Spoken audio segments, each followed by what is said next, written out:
പരീക്ഷ പേപ്പർ എങ്ങനെ ഉണ്ടായിരുന്നു? എക്സാം എങ്ങനെ ഉണ്ടായിരുന്നു പൊതുവേ? എളുപ്പമായിരുന്നോ? ചെയ്യാൻ പറ്റുന്നുണ്ടോ? നിങ്ങളുടെ ആൻസർ കീ ഞാൻ തുറന്നു നോക്കിയപ്പോൾ കുറേയൊക്കെ ഏകദേശം ഒരു നല്ലൊരു ശതമാനത്തിന് മുകളിലുള്ള ആൾക്കാർ ശരിയാണ്, എങ്കിലും അവിടെ ഇവിടെയൊക്കെ കൺഫ്യൂസിങ് ആയിട്ടുള്ള ക്വസ്റ്റ്യൻസ് ഉണ്ടായിട്ട് തോന്നി. അതുകൊണ്ടാണ് ഞാൻ ഓർത്തെ ലൈവിൽ വന്ന് ആൻസർ കീ പറഞ്ഞു തരാമെന്ന് ഓർത്ത്. കാരണം കണ്ടൻറ്റുകളുണ്ടല്ലോ, പഠിക്കാനായിട്ട് ഒരുപാട് കണ്ടൻറ്റുകളുള്ളതുകൊണ്ട് തന്നെ കൺഫ്യൂഷൻസ് വരാം. ഓക്കെ, ഏതെല്ലാം ആൻസേഴ്സ് പറഞ്ഞു പോവാം. നിങ്ങൾ ആൻസർ എഴുതിയ പേപ്പർ എടുത്ത് ഫ്രണ്ടിൽ വെക്കുക. എഴുതാത്തവരുണ്ടെങ്കിൽ ഇപ്പോഴാണെങ്കിൽ ഒന്ന് ശ്രദ്ധിക്കുക കേട്ടോ, ശ്രദ്ധിച്ചിരിക്കുക. എങ്ങനെയാണ് ചോദ്യം വന്നത്? പ്രീവിയസ് ഇയർ ക്വസ്റ്റ്യൻ പേപ്പറും തന്നെ എടുത്ത ക്വസ്റ്റ്യൻ പേപ്പറാണ്. ഓക്കെ, ഒന്നാമത്തെ ക്വസ്റ്റ്യൻ ഇതായിരുന്നു, GW ആൽപോർട്ടുമായി ബന്ധമില്ലാത്തത് ഏതാണ്? നമുക്കറിയാം GW ആൽപോർട്ട് എന്ന് പറഞ്ഞാൽ ഗോൾഡൻ വില്യാർഡ് ആൽപോർട്ട് അല്ലേ, നമ്മുടെ വ്യക്തിത്വത്തിന് സവിശേഷമായ ഒരു നിർവചനം കൊണ്ടുവന്ന വ്യക്തിയാണ് GW ആൽപോർട്ട് അല്ലേ.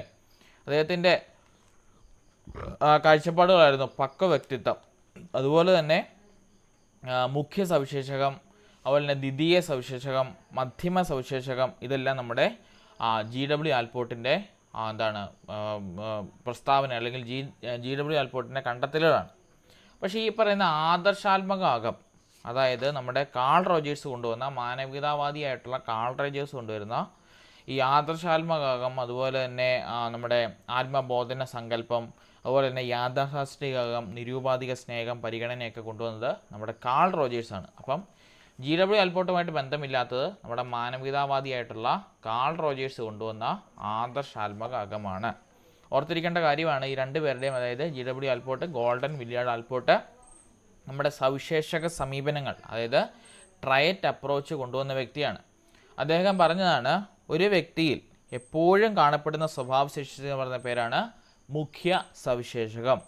അതായത് ഇപ്പോൾ നമ്മൾ ഗാന്ധിജി എടുക്കുവാണെങ്കിൽ നമുക്ക് ഗാന്ധിജിയിൽ ആദ്യമേ കാണുന്ന എന്താണ്? നമ്മുടെ സത്യസന്ധത അല്ലെങ്കിൽ അല്ലെങ്കിൽ അഹിംസ അല്ലേ. ഇനി നമ്മുടെ ശ്രീബുദ്ധൻ എടുക്കുവാണെങ്കിലോ നമുക്ക് ഒറ്റയടിക്ക് പറയാൻ പറ്റും അല്ലേ, ഭൂതദയ. ജീസസ് ക്രൈസ്റ്റ് എടുക്കുവാണെങ്കിൽ നമുക്ക് പറയാൻ പറ്റും അല്ലേ, സ്നേഹം, അല്ലെങ്കിൽ അവരിനോടും തന്നോടുമുള്ള സ്നേഹം. അപ്പോൾ ഇതൊക്കെ എന്താണ്? അവരുടെ സ്വഭാവത്തിൽ നിറഞ്ഞു നിൽക്കുന്ന ഒരെണ്ണമാണ്. അതിന് അദ്ദേഹം വിളിച്ച പേരാണ് മുഖ്യ സവിശേഷകമാണ്. രണ്ടാമത്തെയാണ് മധ്യമ സവിശേഷകം, അതായത് ഒരു വ്യക്തിയെ സാമാന്യമായിട്ട് വിവരിക്കുന്നതും അതുപോലെ തന്നെ മുഖ്യ സവിശേഷതയോട് തന്നെ സാമ്യമുള്ളതുമായിട്ടുള്ള സവിശേഷകമാണ് സാമാന്യ സവിശേഷകം. ഇപ്പം ഒരാളെ പറ്റി പറയാൻ നമ്മൾ ഓർത്തില്ല, അവന് നല്ല പൊക്കമുണ്ട്, നല്ല ചിരിച്ചിട്ടാണ് നടക്കുന്നത്, ചിലപ്പോൾ അങ്ങനെ ദേഷ്യപ്പെട്ടൊന്നും കണ്ടിട്ടില്ല, നല്ലൊരു സാറാണെന്നൊക്കെ പറയുന്നത് എന്താണ്? ഒരു മധ്യമ സവിശേഷകമാണ്.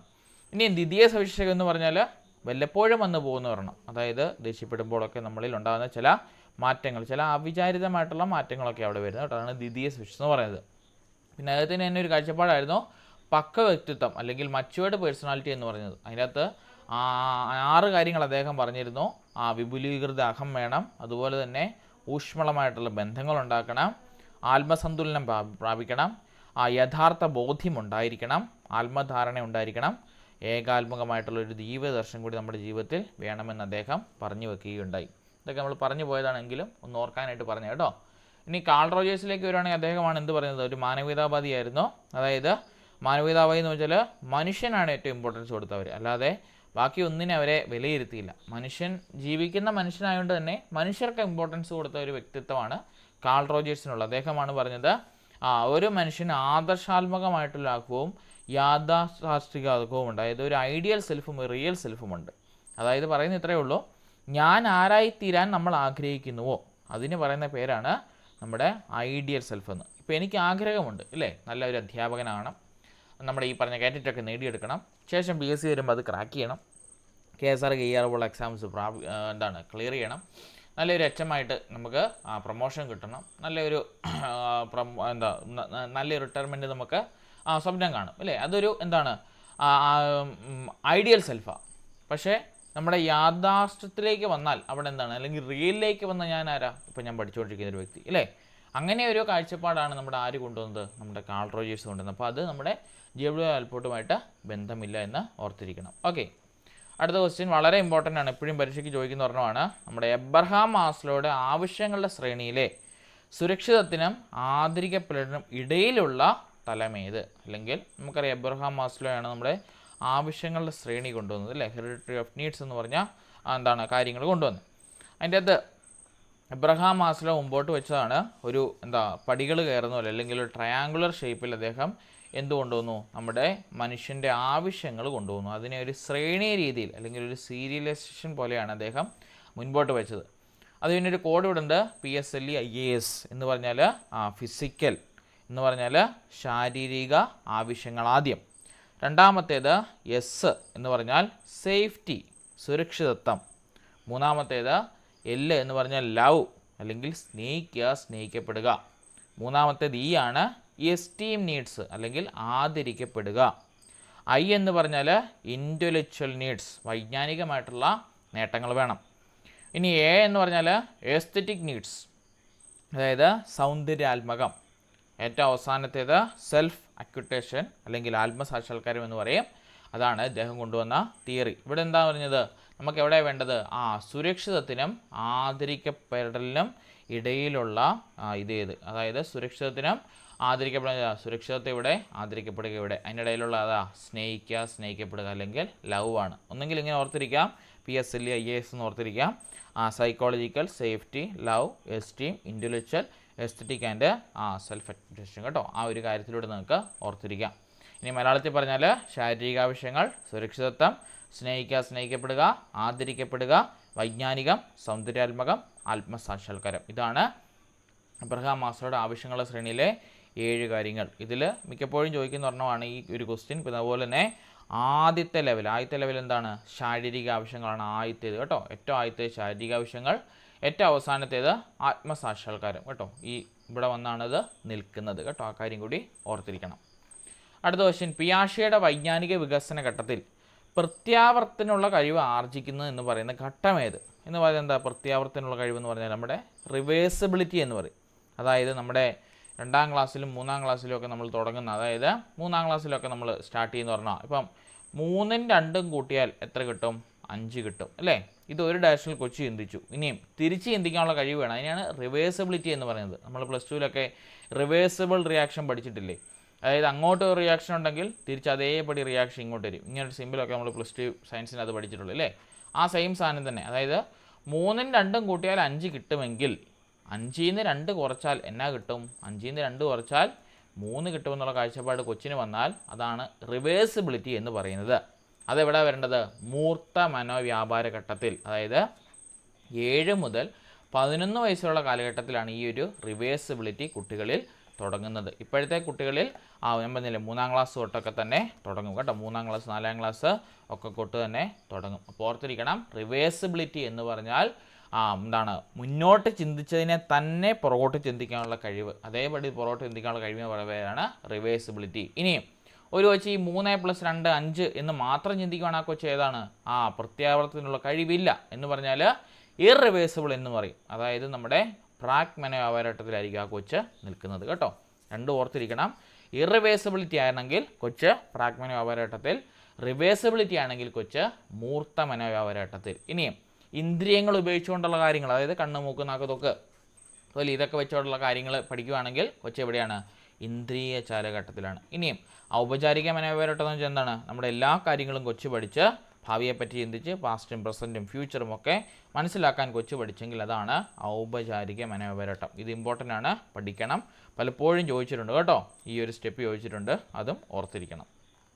അടുത്ത ക്വസ്റ്റ്യൻ, നിരീക്ഷണ പഠന സിദ്ധാന്തത്തിൻ്റെ വക്താവാരാണ്? അല്ലെങ്കിൽ നിരീക്ഷണ പഠന സിദ്ധാന്തത്തിൻ്റെ മറ്റൊരു പേരാണ് സാമൂഹിക പഠന സിദ്ധാന്തം കേട്ടോ. നിരീക്ഷണ പഠനത്തിൻ്റെ മറ്റൊരു പേരാണ് സാമൂഹിക പഠന സിദ്ധാന്തം. നമുക്കറിയാം ആൽബർട്ട് ബന്ദൂര തൻ്റെ ബോബോഡോൾ എക്സ്പെരിമെൻ്റ് വഴിയാണ് ഈ പറഞ്ഞ നിരീക്ഷണ പഠന സിദ്ധാന്തം മുൻപോട്ട് കൊണ്ടുവന്നത്. അതായത് ഒരു ഓർക്കുന്നില്ലേ, നമ്മുടെ ഒരു ഡോളിനെ അവർക്ക് ഇഷ്ടപ്പെട്ട ഒരു നടൻ, അതായത് സിമ്പിളായിട്ട് പറഞ്ഞാൽ അവർക്ക് ഇഷ്ടപ്പെട്ട, കുഞ്ഞുങ്ങൾക്ക് ഇഷ്ടപ്പെട്ട ഒരു കഥാപാത്രമാണ് ടോം ആൻഡ് ജെറി അല്ലെങ്കിൽ ചോട്ടാ ഭീം ഇല്ലേ.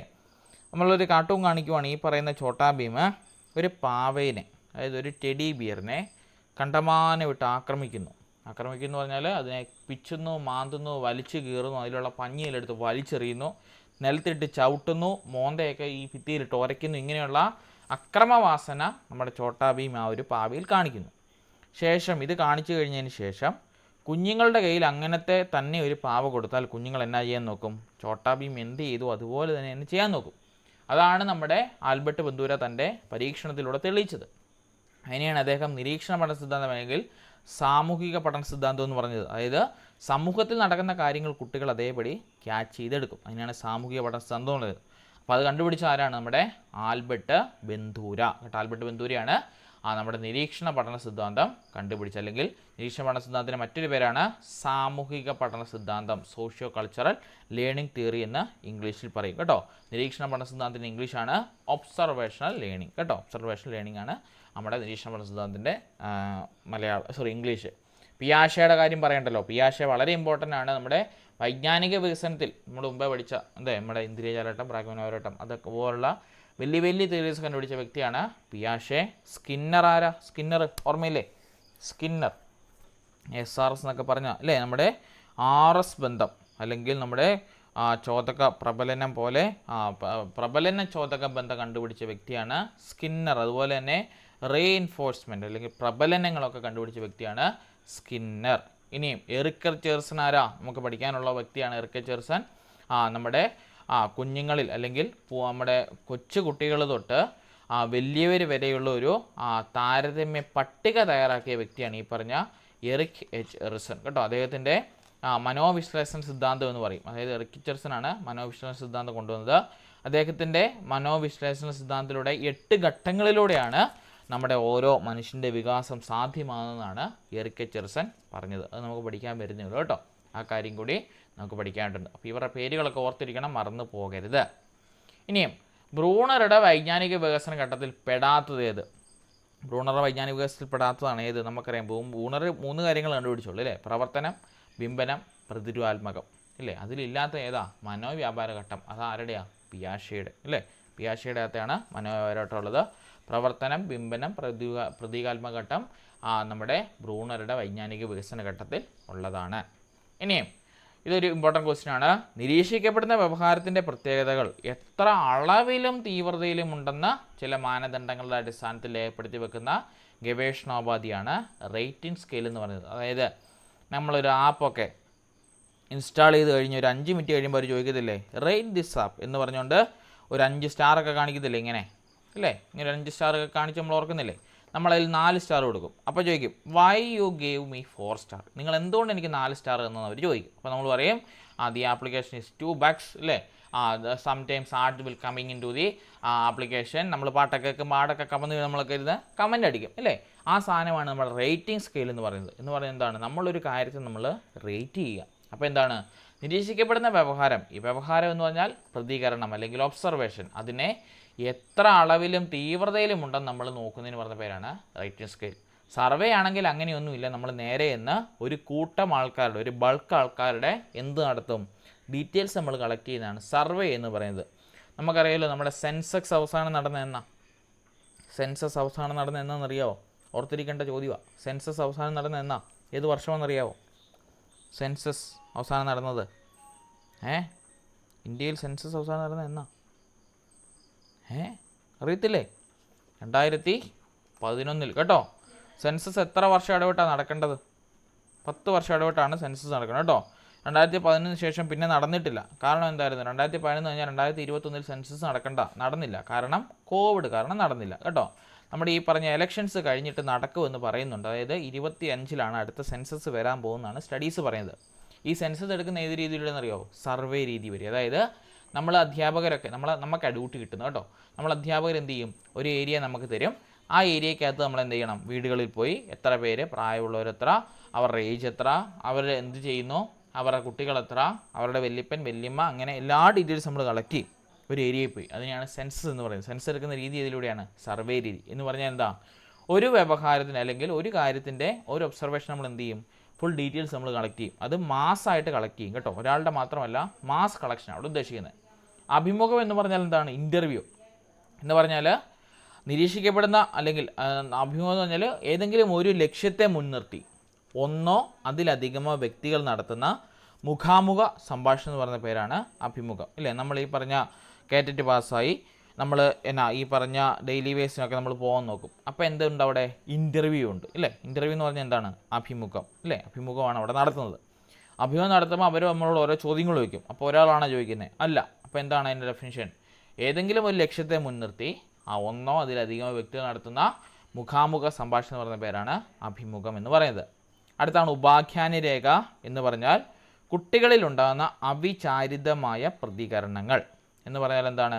ഒരു കൊച്ചു നോർമലായിട്ടാണ് എപ്പോഴും നടക്കുന്നത്, പക്ഷേ ചില ഒരു സന്ദർഭം അല്ലെങ്കിൽ ഒരു പ്രത്യേക സൗണ്ട് കേട്ടപ്പോഴോ പ്രത്യേക ഒരു ഒരു ക്യാരക്ടർ കണ്ടപ്പോഴോ അല്ലെങ്കിൽ പ്രത്യേക ഒരു മനുഷ്യനെ കണ്ടപ്പോഴോ അവരിൽ എന്തോ ഒരു ചേഞ്ച് നമ്മൾ കാണുന്നു. അതൊരു അവിചാരിതമായ പ്രതികരണങ്ങളാണ്. അങ്ങനെയുള്ള പ്രതികരണങ്ങൾ കുട്ടികളുണ്ടാകുമ്പോൾ നമ്മൾ രേഖപ്പെടുത്തി വെക്കുന്നതാണ് ഉപാഖ്യാന രേഖയ്ക്കകത്ത് കേട്ടോ. ആ കാര്യം ഓർത്തിരിക്കണം. ഇനിയും നമ്മൾ കുട്ടികളുടെ എല്ലാ കാര്യങ്ങളും റെക്കോർഡാക്കി വെക്കുന്നതാണ് നമ്മുടെ സഞ്ചിത രേഖ എന്ന് പറയുന്നത്, ക്യുമുലേറ്റീവ് റെക്കോർഡ് എന്ന് പറയും കേട്ടോ. കുട്ടികളുടെ എല്ലാ കാര്യങ്ങളും ആരംഭം മുതലുള്ള എല്ലാ കാര്യങ്ങളും നമ്മൾ റെക്കോർഡാക്കി വെക്കുന്നതാണ് സഞ്ചിത രേഖ എന്ന് പറയുന്നത്. ഇനിയും കുട്ടികളിലുണ്ടാകുന്ന അവിചാരിതമായ പ്രതികരണങ്ങളും ചില പ്രത്യേക സ്വഭാവ സവിശേഷതകളും രേഖപ്പെടുത്തി വെക്കുന്നതാണ് ഉപാഖ്യാന രേഖ, ക്യുമുലേറ്റീവ് റെക്കോർഡ് എന്ന് പറയുന്നത് കേട്ടോ. ആ കാര്യം ഓർത്തിരിക്കണം. ഉപാഖ്യാന രേഖ അനക്ഡോട്ടൽ റെക്കോർഡ് കേട്ടോ, സഞ്ചിത രേഖ ക്യുമുലേറ്റീവ് റെക്കോർഡ്. ആ കാര്യം ഓർത്തിരിക്കണം. അതും തിരിച്ചും മറിച്ചും ചോദിച്ചിട്ടുണ്ട് കേട്ടോ. അടുത്തത്, പഠനവേളകളിൽ ടീച്ചർ ഓരോ കുട്ടിയുടെയും നിലവാരത്തിനനുസരിച്ച് സഹായങ്ങൾ, നിർദ്ദേശങ്ങൾ എന്നിവ നൽകുന്നതിനെ എങ്ങനെ വിശേഷിപ്പിക്കാം? കണ്ടോ, ഒരു നല്ല ക്വസ്റ്റ്യനാണ്, ചോദിച്ചതാണ്. നമ്മൾ ഓരോ പഠനവേളകളിൽ നമ്മൾ ടീച്ചർമാർ എന്ത് ചെയ്യും? കുട്ടികളുടെ നിലവാരത്തിനനുസരിച്ചുള്ള സഹായങ്ങൾ, നിർദ്ദേശങ്ങൾ എന്നിവ നൽകും. അതെന്താണ്? കുട്ടികൾക്കായുള്ള കൈത്താങ്ങ് നൽകലാണത്. ഈ ഓപ്ഷൻ കണ്ടോ, സഹായിക്കൽ, കൈത്താങ്ങ് നൽകൽ, പരുവപ്പെടുത്തിയെടുക്കൽ, പ്രബലം നൽകൽ. ഒരു പഠിക്കാത്ത ആളെ സംബന്ധിച്ച് എല്ലാ ഓപ്ഷനായിട്ട് തോന്നും അല്ലേ? എന്താണ്? ഓരോ കുട്ടിയും പോയി ചെയ്യുന്നതിന് നമ്മൾ സഹായിക്കാൻ പറയും, കൈത്താങ്ങ് നൽകാൻ പറയും, പരുവപ്പെടുത്തി എടുക്കുക എന്ന് പറഞ്ഞാൽ അവനെ ഒന്ന് മോഡറേറ്റ് ചെയ്തെടുക്കുക, അല്ലെങ്കിൽ അവനൊന്ന് ഡെവലപ്പ് ചെയ്ത് ഷേപ്പ് ചെയ്തെടുക്കുക. പിന്നെ പ്രബലം നൽകുക, എന്തെങ്കിലും സമ്മാനങ്ങളോ ചെറിയ മുട്ടായിയോ അല്ലെങ്കിൽ ഒരു കയ്യടിയോ ഒരു തലയിൽ ഒരു തിരുമ്മലോ തോണ്ടലോ എന്തെങ്കിലും, അല്ലെങ്കിൽ മിടുക്കൻ എന്നോ അല്ലെങ്കിൽ മിടുക്കി എന്നോ പറയുകയോ ഒക്കെ ചെയ്യുന്നതാണ് പ്രബലനം നൽകലാണ്. നമ്മളെ സംബന്ധിച്ച് അല്ലെങ്കിൽ പഠിക്കാത്തൊരു വ്യക്തിയെ സംബന്ധിച്ച് ഇതെല്ലാം ഓപ്ഷനായിട്ട് തോന്നും. പക്ഷേ ഓപ്ഷനിൽ എടുത്ത് പറയുന്നുണ്ട് കേട്ടോ, കുട്ടികളുടെ നിലവാരത്തിനുള്ള സഹായങ്ങളും നിർദ്ദേശങ്ങളും നൽകുന്നത് കണ്ടുപിടിച്ചത് ആരാ? വിഗോസ്കി അല്ലേ? വിഗോസ്കിയാണ് തൻ്റെ സ്കഫോൾഡിങ് വഴി അല്ലെങ്കിൽ കൈത്താങ് വഴി കുട്ടികൾക്ക് എന്ത് വേണമെന്ന് പറഞ്ഞത്? സഹായങ്ങൾ അധ്യാപകൻ കൊടുക്കുന്നതിന് പറയുന്ന പേര് പറഞ്ഞത്. അതിനൊരു ഫീൽഡൊക്കെ പറഞ്ഞല്ലേ, നമ്മുടെ ZPD, zone of proximal development അല്ലെങ്കിൽ സമീപസ്ഥ വികാസ മണ്ഡലം എന്നൊക്കെ പറഞ്ഞ് അദ്ദേഹം അതിനെ വിളിച്ചിരുന്നു. അതാണ് അവിടെ ഉദ്ദേശിക്കുന്നത് കേട്ടോ. പക്ഷേ ഈ ഓപ്ഷൻസ് ഒന്നും അവിടെ വരത്തില്ല. ഈ പറഞ്ഞ സഹായിക്കലും പരുവപ്പെടുത്തിയെടുത്തലും പ്രബലം നൽകലൊന്നും വരത്തില്ല. എന്താണ്? നമ്മുടെ വിഗോസ്കിയുടെ കോൺസെപ്റ്റിൽ നിന്ന് വന്നതാണ് ഈ ഒരു ക്വസ്റ്റ്യൻ കേട്ടോ. അത് ഓർത്തിരിക്കണം, അത് ഇമ്പോർട്ടൻ്റ് ആണ്, ചോദിച്ചിട്ടുമുണ്ട്. അടുത്ത ക്വസ്റ്റ്യൻ, താഴെ തന്നിരിക്കുന്നതിൽ കേരള സ്കൂൾ പാഠ്യപദ്ധതി സമീപനം ഏത്? നിങ്ങൾ ഓർത്തിരിക്കേണ്ട ക്വസ്റ്റ്യൻ ആണ്. കാരണം നമ്മുടെ ടെക്സ്റ്റ് ബുക്കുകളെല്ലാം തന്നെ മാറിയിട്ടുണ്ട് അല്ലേ? ഇപ്പം നമ്മുടെ 1, 3, 5, 7, 9 ക്ലാസ്സുകളിലെ ടെക്സ്റ്റ് ബുക്കുകൾ മാറി. അടുത്ത കൊല്ലം 2, 4, 6, 8, 10 ടെക്സ്റ്റ് ബുക്കുകൾ മാറും. അപ്പം ഈ കേരള സ്കൂൾ പാഠ്യപദ്ധതിയുടെ സമീപനം എപ്പോഴും നടക്കുന്നത് പ്രക്രിയാബന്ധിതമായിട്ടാണ്. എന്ന് പറഞ്ഞാൽ കുട്ടികളിലുണ്ടാകുന്ന പ്രക്രിയ സ്കിൽസ് അല്ലെങ്കിൽ പ്രോസസ് സ്കിൽസ് എല്ലാം തന്നെ ഡെവലപ്പ് ചെയ്ത് വരുന്ന രീതിയിലാണ് നമ്മൾ ഈ പറഞ്ഞ ടെക്സ്റ്റ് ബുക്കുകൾ തയ്യാറാക്കിയിരിക്കുന്നത്. ഇപ്പം നമ്മുടെ ഈ പറഞ്ഞ 1, 2, 3 ടെക്സ്റ്റ് ബുക്കിനെ പറ്റി ഒരുപാട് പരാതികൾ വരുന്നുണ്ട്. വിഷയത്തിന് എന്താണ് ഇൻലാർജ്മെൻ്റ് ഇല്ല, ടൈപ്പിങ് എററുണ്ട്, അല്ലെങ്കിൽ ഈ പറഞ്ഞ ഫോട്ടോയ്ക്ക് ക്ലാരിറ്റി ഇല്ല, എണ്ണാൻ പറ്റുന്നില്ല എന്നൊക്കെ പറഞ്ഞ് ഒരുപാട് പ്രശ്നങ്ങൾ നടപ്പുണ്ട്. മാറ്റുമൊന്നും മാറ്റത്തില്ലെന്നൊക്കെ പറയുന്നു. എങ്കിൽ പോലും ഇപ്പം റെലവൻ്റ് ആയിട്ടൊരു ക്വസ്റ്റ്യൻ ആയിട്ട് ചോദിക്കാൻ പറ്റുന്നതാണ്, കേരള സ്കൂൾ പാഠ്യപദ്ധതി സമീപനം ഏതാണ്? പ്രക്രിയാബന്ധിതമാണ് കേട്ടോ. പ്രക്രിയാബന്ധിതം എന്ന് പറഞ്ഞാൽ പ്രോസസ്സിലൂടെയാണ് അത് പോകുന്നത്. എന്താ പ്രക്രിയാബന്ധിതം എന്ന് പറഞ്ഞാൽ? കുട്ടികളിലുണ്ടാകുന്ന അടിസ്ഥാന ശേഷികൾ, അതായത് കൂട്ടൽ, കുറയ്ക്കൽ, അതുപോലെ തന്നെ നമ്മുടെ നിരീക്ഷിക്കൽ, വർഗീകരിക്കൽ, താരതമ്യം ചെയ്യൽ, അളക്കൽ, അതുപോലെ തന്നെ നമ്മുടെ കണ്ടെത്തൽ, ഇതെല്ലാം പ്രക്രിയാശേഷികൾ കേട്ടോ. ഇതെല്ലാം പ്രക്രിയാശേഷികൾ, പ്രോസസ് സ്കിൽസിൻ്റെ അകത്ത് വരുന്നതാണ് ഈ പറഞ്ഞ പ്രക്രിയാശേഷികളെല്ലാം. ഇനി അധ്യാപകർക്ക് എന്ത് ചെയ്യുന്നത് വെച്ചാൽ അത് ടീച്ചർ ഓറിയൻറ്റഡ് ആയിട്ടാണോ തയ്യാറാക്കിയെന്ന് ചോദിച്ചിരിക്കുന്നത്? ഒരിക്കലുമല്ല. നമുക്ക് വേണ്ടിയിട്ട് ടീച്ചർ ടെക്സ്റ്റ് വേറെയുണ്ട്, അതാണ് അധ്യാപക കേന്ദ്രീയമായിട്ടുള്ളത്. ഉൽപ്പന്നാധിഷ്ഠിതം എന്ന് പറഞ്ഞാൽ നമ്മുടെ ഈ പറഞ്ഞ വർക്ക് എക്സ്പീരിയൻസ് ഒക്കെ ഇല്ല, അതൊക്കെ ഉൽപ്പന്നാധിഷ്ഠിതമാണ്. അതായത് ഒരു പ്രൊഡക്റ്റ് നമുക്ക് കിട്ടാൻ പറ്റണം, അതാണ് ഉൽപ്പന്നാധിഷ്ഠിതം കൊണ്ട് ഉദ്ദേശിക്കുന്നത്. പിന്നെ ആവശ്യാധിഷ്ഠിതം എന്ന് പറഞ്ഞാൽ നമ്മുടെ ആവശ്യങ്ങൾക്കനുസരിച്ച് ഇപ്പം നമ്മൾ ഈ ടാലൻറ്റ് സെർച്ച് എക്സാം ഒക്കെ നടത്തത്തില്ല, അതായത് കുട്ടികളുടെ കഴിവുകൾ നമ്മൾ കണ്ടെത്തി അവരുടെ ആവശ്യമനുസരിച്ച് നമ്മൾ കൊടുക്കുക, അതാണ് ആവശ്യാനുസൃതം എന്നുകൊണ്ട് ഉദ്ദേശിക്കുന്നത് കേട്ടോ. അടുത്തതാണ് വളരെ ഇമ്പോർട്ടൻ്റ് ചോദിച്ചൊരു ക്വസ്റ്റ്യനാണ്, വിദ്യാലയം തന്നെ ഒരു പഠനോപകരണം എന്ന ആവശ്യമായി യോജിക്കുന്നത് ഏതാണ്?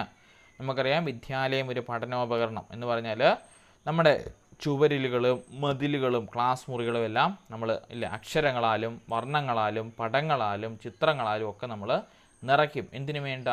അത് വായിച്ചാൽ അതിൻ്റെ അകത്ത് ABCD 1 2 3യും ആ ഈയും കായ് ഖായും ചിഹ്നങ്ങളും ഇല്ലേ അക്ഷരങ്ങളും ട്രെയിനിൻ്റെ ബോഗിക്കകത്ത് മനുഷ്യന് ഇരിക്കുന്നതെല്ലാം കാണാൻ പറ്റും. അതെന്താണ്? ബാല എന്ന് പറയും. എന്ന് പറഞ്ഞാൽ building as a learning aid എന്ന് പറഞ്ഞാൽ നമ്മുടെ ബിൽഡിങ്ങിനെ തന്നെ നമ്മൾ എന്താക്കി? ഒരു ലേണിംഗ് എയ്ഡ് അല്ലെങ്കിൽ ഒരു പഠനോപകരണമാക്കി നമ്മൾ മാറ്റി. പ്രത്യേകിച്ച് KG സെക്ഷൻ 1 to 4 സെക്ഷൻസ് നിങ്ങൾ ക്ലാസ് മുറികൾ നിരീക്ഷിച്ചാൽ മനസ്സിലാകും. ക്ലാസ് മുറിക്കകത്ത് ഒരുപാട് ചിത്രങ്ങളും അതുപോലെ തന്നെ ഫോട്ടോകളും കൊണ്ടെല്ലാം മനോഹരമാക്കി വെച്ചിരിക്കുന്നത്. ഇനിയും ഹയർ ക്ലാസ്സിലേക്ക് പോയല്ലോ, നിങ്ങൾക്കറിയാലോ ചാർട്ടുകളും അതുപോലെ തന്നെ കുട്ടികളുടെ തന്നെ വർക്കുകളും ഒരു എന്താണ് കോർണർ ലൈബ്രറിയും ഒക്കെ നമുക്ക് കാണാൻ പറ്റും. അതൊക്കെ എന്താണ് ഈ പറഞ്ഞ വിദ്യാലയം തന്നെ ഒരു പഠനോപകരണം എന്ന ആശയമായിട്ട് ബന്ധിക്കുന്നത് കേട്ടോ. ഇനി ടാലൻറ്റ് ലാബ് എന്ന് പറഞ്ഞാൽ എന്താ? ഞാൻ മുമ്പേ പറഞ്ഞില്ല, അത് കുട്ടികളുടെ ടാലൻ്റ് അനുസരിച്ച് നമ്മൾ അവരെ പഠിപ്പിക്കാനായിട്ട് നമ്മൾ ഉതകുന്നു. ഇപ്പോൾ ഒരു കൊച്ചിനെ പാടാനാണ് കഴിവെങ്കിൽ കൊച്ചിനെ പാട്ടിലേക്ക് നമ്മൾ ശ്രദ്ധ കേന്ദ്രീകരിക്കുന്നു. സ്പോർട്സിലാണെങ്കിൽ അതിലേക്ക് നമ്മൾ ശ്രദ്ധ കേന്ദ്രീകരിക്കുന്നു അല്ലേ.